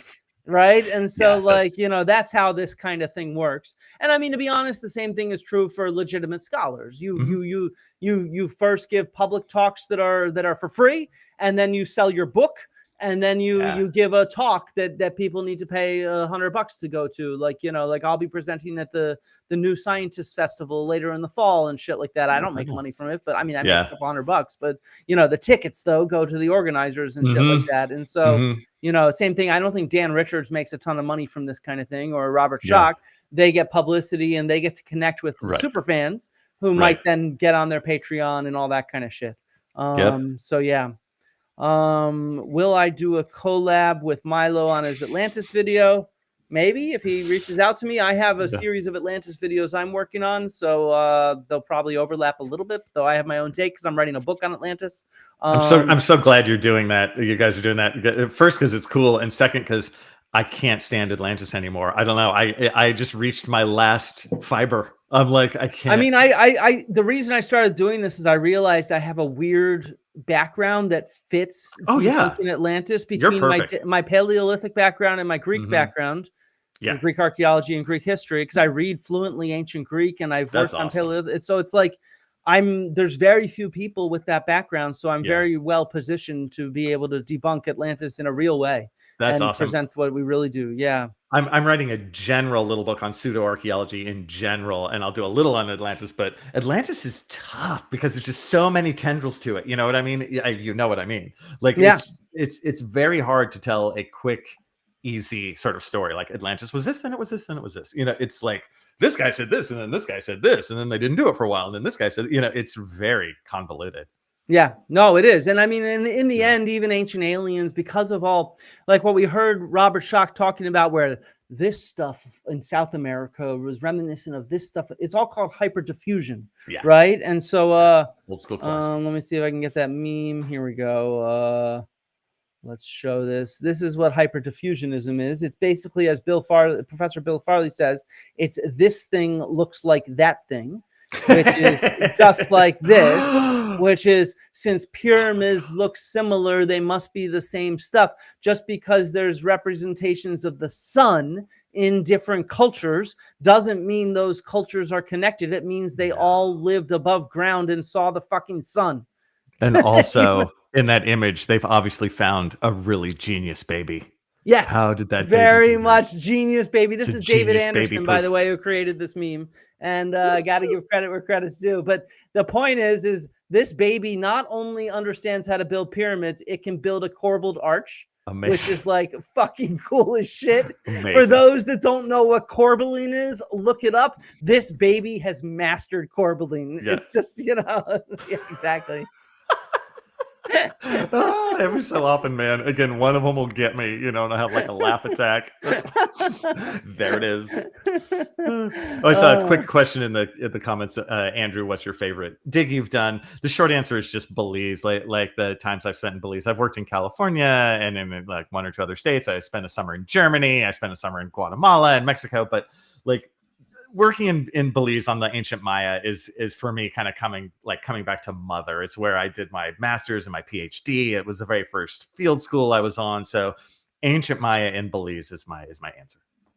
And we have the best comment of all, alien baby, which must be one of those babies from the convention. It was full circle. They were trying to tell you the whole time. So wait. Oh no, wrong. No, go away, you idiot. Yeah. Which baby was it? Which baby was it? It was. You think it was? It's like picking the chalice at the end of Last Crusade. I don't know which baby. I might pick the wrong baby. I think it must have been this one right here, right here on the right. It's got to be the one on the right. It's the baby of a carpenter. Whatever the baby of a carpenter. No. I have a better question for you. I have a much better question for you. Where are you? No, not this slide. Which baby was it? Which baby was it? Which one's the alien baby? Oh my God. So, okay, I have a very serious question here. Okay, I'll put my serious face on. Scobie1, the beat sum, is doing... no, stop. What's going on? I can't find things. There we go. How many penis bones, I'm guessing you're asking, Scobie1, since I have a fantastic video on the top 6 penis bones from archaeology. Does Kerberos have? Well, Kerberos has 3 heads. Does that mean he has 3 penises? I'm guessing not, because he only has 1 body and 4 legs. So Scobie, I'm guessing, unfortunately, Cerberus or Kerberos, you'd say Kerberos in ancient Greek, it would be one dick bone, not 3. Do you have any thoughts on that, Andrew? Just that you're so in the box thinking, as always, with your single penis theory. It's sad. So, okay, serious question from one of my new patrons. How do you manage to stream every day and get so much work done? It's crazy. Yeah. It's a good question. I'd say that I've been on sick leave due to my cancer treatment, actually, for the last few months. I only recently returned to work just a couple weeks ago. So that's one reason. 2, I started moving towards streaming because I can interview friends and colleagues and scholars, as opposed to editing videos, which we can only do about 2 a month.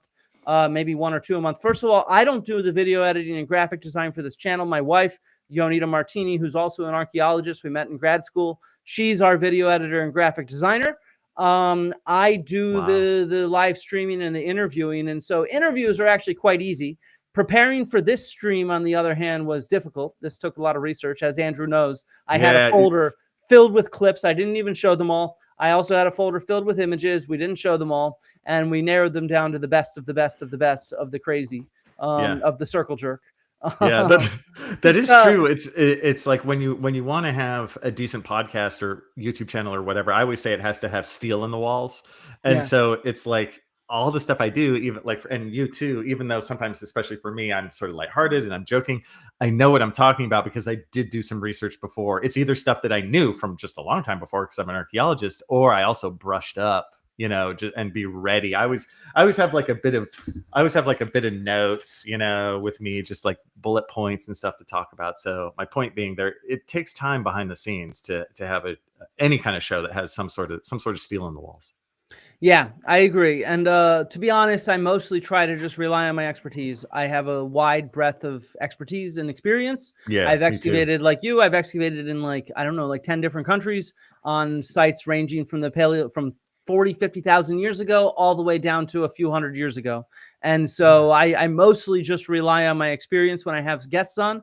Occasionally, like this one, the one where I did the Zahi thing, and then of course many of my recorded videos, they take more work. Yeah. But they also, they're very few and far between. I only do about 1 or 2 of those a month myself, where I have to script something or put together a bunch of research. Most of the time I try to have on someone who wrote a book and they can share their experience, and then I can just facilitate a conversation with my own experience rather than having to do much research beyond maybe reading the book or something like that. And even then I often don't get a copy of the book. Sometimes I do. Yeah. So we have a few more questions in the chats. Let's see. Do you think it is pointless to present at these conferences to try and convert some of these people? So would you go if you were invited? I was actually invited to the Cosmic Summit 2 years ago and this year. Both of the times I was dealing with cancer treatment, so I couldn't go anyway. I'll tell you my answer of whether I would go or not in a second. Would you go if you were invited, Andrew? Oh, that honestly, that's such a hard question. The answer is maybe, because I pride myself on going into the lion's den. Like, I've gone to all kinds of places talking, as you did. I mean, you went on Joe Rogan, and before you went on Joe Rogan, I would say the huge percentage of archaeologists were against you doing it. Of course, and I was really pissed at them. I was like, you guys, you gotta let them do it. This is awesome.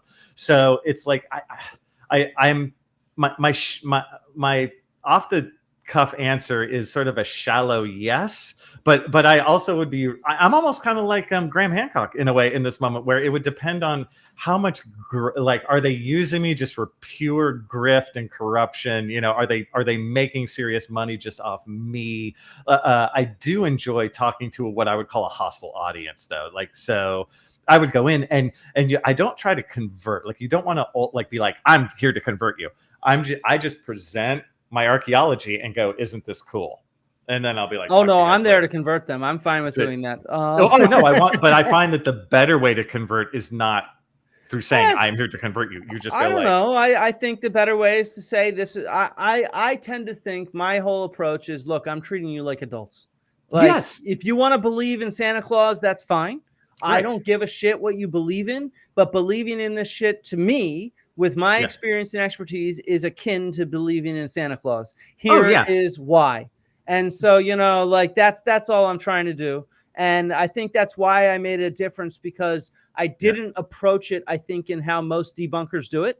Most debunkers go in and they try to say, what is it? Extraordinary claims require extraordinary evidence. And then they sit there and debunk the things that they say.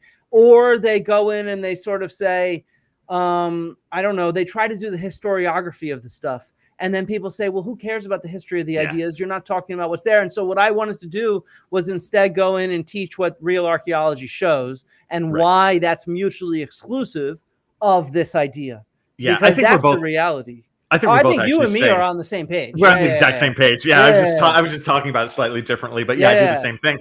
And your whole pre-bunking thing, I bring that up a lot because I'm like, it is the only way to do it. Because like you said, otherwise you just get in this never-ending, they control the show, and you go, no, but it's actually like this. No, but it's actually like this. Nobody gives a shit. All you can do is you talk your bullshit. I'm gonna give cool archaeology, real archaeology truth, and then the audience shall decide. Yeah, so as Dan Fallu puts in, he wants to go to Cosmic Summit, but he's worried he'd just Hulk out. Look, I would never go to the Cosmic Summit. There's no way in hell, for 4 different reasons. One, probably someone would shank me. They fucking hate me. 2, and more importantly, you're not reaching many people. You're reaching 400 people plus maybe another 400 that paid for the stream, maybe 1,000. And the problem is there's a self-selection there. These are all people that are really into this shit. So you're not really going to convince many of them. Going on something like Joe Rogan, on the other hand, you're reaching a lot of random people, some of whom believed in. To be honest, before I went on Rogan, I did not expect to reach any Hancock fans. I was shocked at how successful I was. And to be honest, that's really largely due to Graham putting together a shitty strategy. He could have gish galloped me. And instead, he didn't gish gallop me. I prepared for the gish gallop. And so I over prepared for what he brought.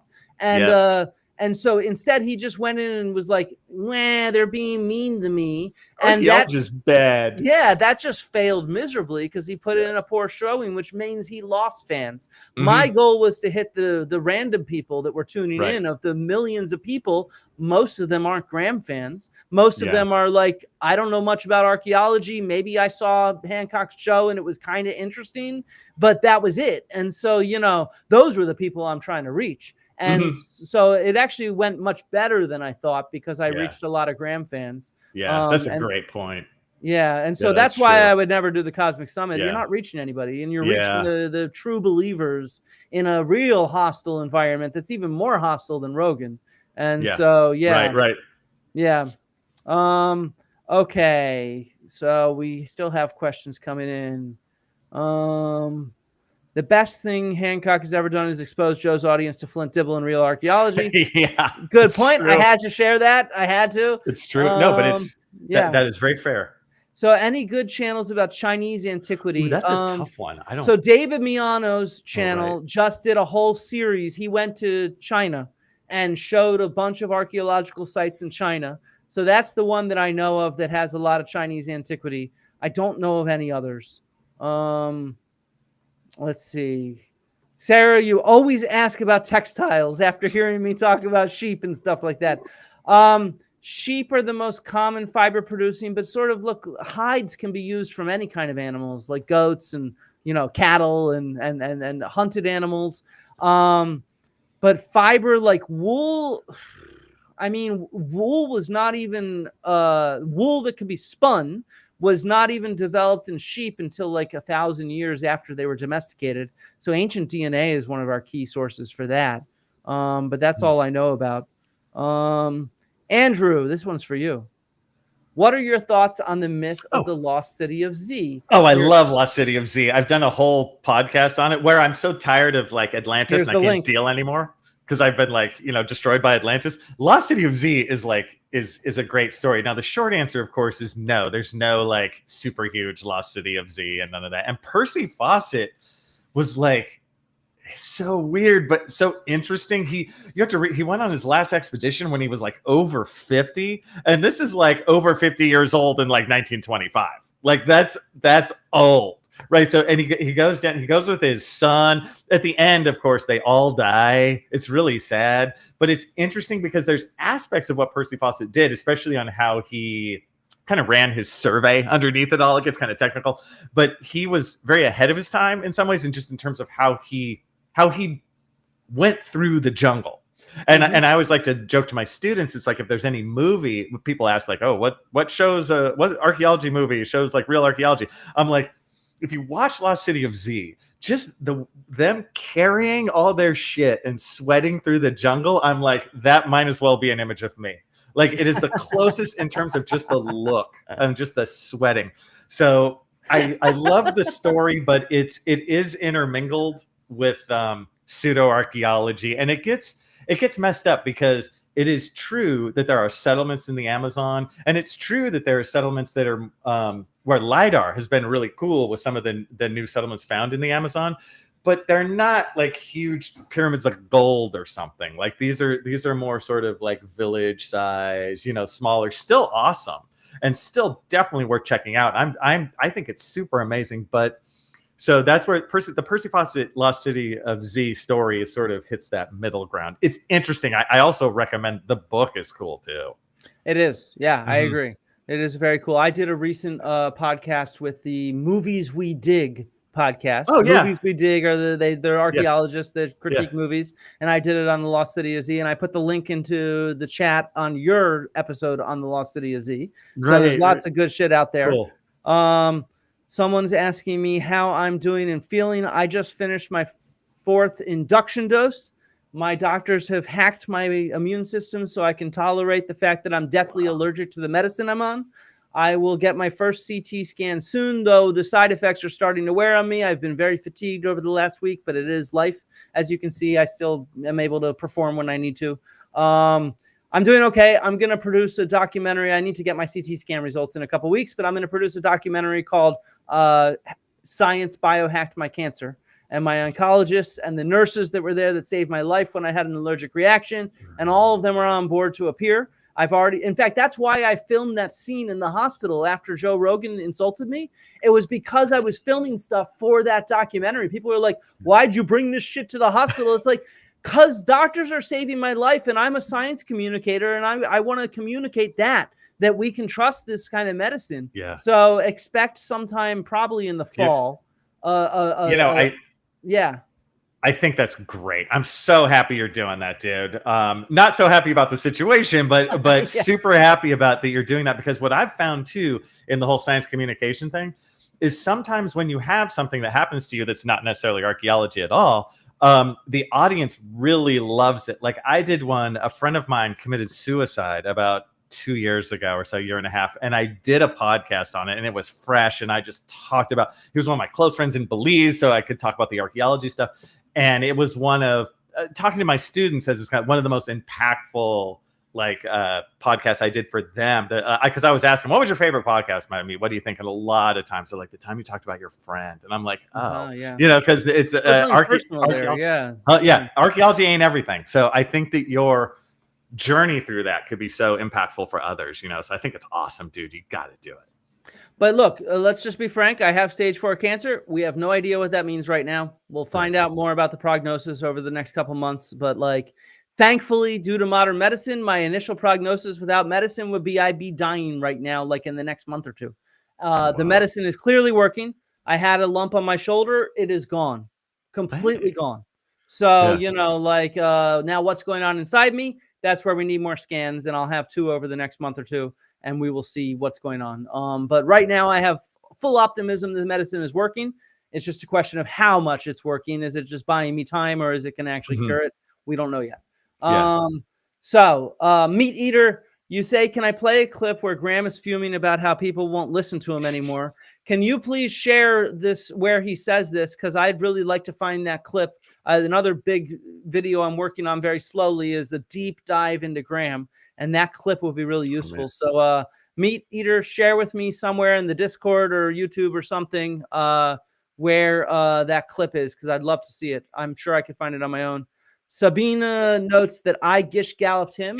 So Dan Falou is actually in the chat. Dan was the main person that helped me prepare my strategy for Joe Rogan. And when I put it all together before we went on, I did 2 practice debates with John Hoops playing Graham Hancock. And the way Dan put it was, you're not doing a gish gallop to him. You're doing an honest gallop. And that actually was my strategy, was to talk and just keep presenting real evidence as much as possible to show what we really do and how we do it. And so that was definitely my goal. Do I ever give listening to my podcast as a homework assignment? I have not, but I know lots of other professors that have. I've done a handful of my own over time. Not a lot, but 1 or 2. I do 1 week on pseudo-archaeology in the intro to archaeology class. So I'll do one, I did one on the crystal skulls, crystals. I'll give them that one because that's so sort of cliche to the pseudo-archaeology world, and it goes with Belize. Yeah, no, I agree. I think that makes a lot of sense. Dan, I'm sorry, I probably won't make your wedding and be able to barbecue reindeer. I'm not allowed to fly right now due to my conditions. So I am going to France though in a few weeks, thankfully, but by train. So, it's really expensive to get to France by train. Jesus Christ. And it's a long trip, but we'll be in Paris for Bastille Day, and that'll be fun. And it'll be cool. Good for you. Let's see. I have 2 more questions here. One is, What are our thoughts on the Younger Dryas impact hypothesis? Okay, I'll go first. It's one of those things, like I'm always a secret fan of anything that has to do with, like, asteroids and all this kind of stuff. And I remember when the first paper on that came out, like in the early 2000s or so. It's one of those things. This is a big topic, but it's one of those things that I would say over time, the science looks less and less focused on that an asteroid came down or whatever. I don't have a problem with people studying this, and it's one of those in between things, because yes, there was a time period called the Younger Dryas. Yes, where it got a little bit cold, like it was cold, and then it started to get a little warm, sort of out of the ice age. Then it was like went cold a little again for like several hundred years, right? That's the Younger Dryas time. So this is one of those weird ones where that part is true, like that's just part of geologic Earth history. But then why and what happened, that's where like the comet impact group and all that has gone like way over the top. And it's kind of sad, because you could find like evidence for like an asteroid impact or something here and there, but the idea that there was one big asteroid that like destroyed the whole planet or something at the time, there's no evidence for that. And stuff they bring up, like the black mat, that is seen to be that it doesn't correspond with any like one singular time, and it's not found worldwide. So it's one of those things where the Comet Research Group or whatever, they could do good work if they just did honest science, but they don't. And the interest is in the truth, right? There's no evidence that it's one big ass like meteor, but what if they found evidence that there was a little meteor and it hit Wyoming, and there was 3 counties worth of Wyoming that were impacted? That would be interesting. But it's not a worldwide phenomenon, and the science looks worse and worse for it as the years go by. But it's not crazy. It's not like Atlantis. Yeah, I agree. And there's a lot of scientists subscribe to it. In fact, one of them got in touch, and he'd like to come on and maybe do a debate on this channel with a scientist that is opposed to it. And the guy's a legit scientist. He's a real geoarchaeologist. And so I need to find the right person to debate with him. But we might be hosting a Younger Dryas impact hypothesis debate. And I don't want to frame it as a debate either, neither does he. It would be more about a discussion about how the science behind it looks promising and doesn't, and why, sort of how the scientific method works. Look, I was very agnostic about it. I think even when I went on Rogan, I forget when the big article, the refutation of the Younger Dryas impact hypothesis came out, authored by Vance Holliday and others. And that article was the one that really showed me there's a lot of real holes in the hypothesis. And so I don't really think that it makes much sense right now. But I am interested in maybe hosting not George Howard, not Randall Carlson. They're not welcome at all. They're just pseudoscientists. That would be foolish. But there's a real geoarchaeologist who publishes with the Comet Research Group, though he doesn't go to these hokey things and shit like that. He's a real scholar, and I've had a friend vouch for him to say that he is a nice guy and a real scholar as well. And so my hope is to have an opposing point of view on as well, and to try to facilitate a congenial conversation on it. It's on my list of things to do as a live stream or something like that. But I need to find the right person is the problem. Vance Holliday's refused. He doesn't want to talk about it anymore. And I don't want to have Mark Boslaw, because he's very, I want to have Mark Boslaw on at some point, but not in that kind of confrontational environment, because he's very confrontational. So I want to get somebody who's not very confrontational to come on and have a congenial conversation. Right. But yeah. So last question. Are we going to do a show on crystal skulls at some point? I already did it on my podcast. Yeah, well, you got to do one on my channel now. I'm totally happy to talk about that. That's one I've done a bit more of a deep dive on, because it's fascinating to me, because I worked in Belize for years and years and years, and continue to. So I know the locations and a bit of the, I just feel a little bit closer to it than most of the other pseudo-archaeology stories. And it's like, it's hilarious. The long story of the crystal skull is just freaking funny, because it gets dumber / crazier the deeper you go. You're like, oh, I thought it was at a 5 crazy, but it's at like a 10 crazy, and that journey is fun. I just took some photos of them in the British Museum. Oh, shit. So look, the advantage of doing it on here is we can make it visual. Yeah, So let's set this up for some time, maybe in a couple months or something. And I'm always happy to talk about that whenever. We'll have you back on to do the crystal skulls. I think that would be a fun one to do. Yeah, totally. So, all right, this was a lot of fun. I think we've exhausted the questions. We still actually have a good number of people here, and that's impressive. It wasn't the peak. A few people left during the Q&A, but still, most of you stuck around. And thank you all for showing up. We can consider the Cosmic Summit to have been basically a bunch of babies pretending to be archaeologists is what they were. So everybody remember to leave a like, remember to leave a comment. And thank you, Andrew, for coming on. And it was a long time coming to have you on. And absolutely. And it was just a blast and a half. Thank you so much for having me. Yeah, exactly. It was a blast and a half. Thank you all. Love and archaeology to you all.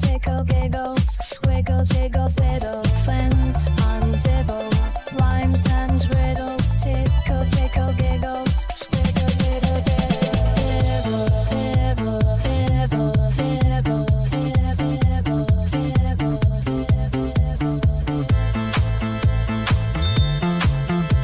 Thank you for the song, R.M. Brown. This song is awesome. Yeah, I know.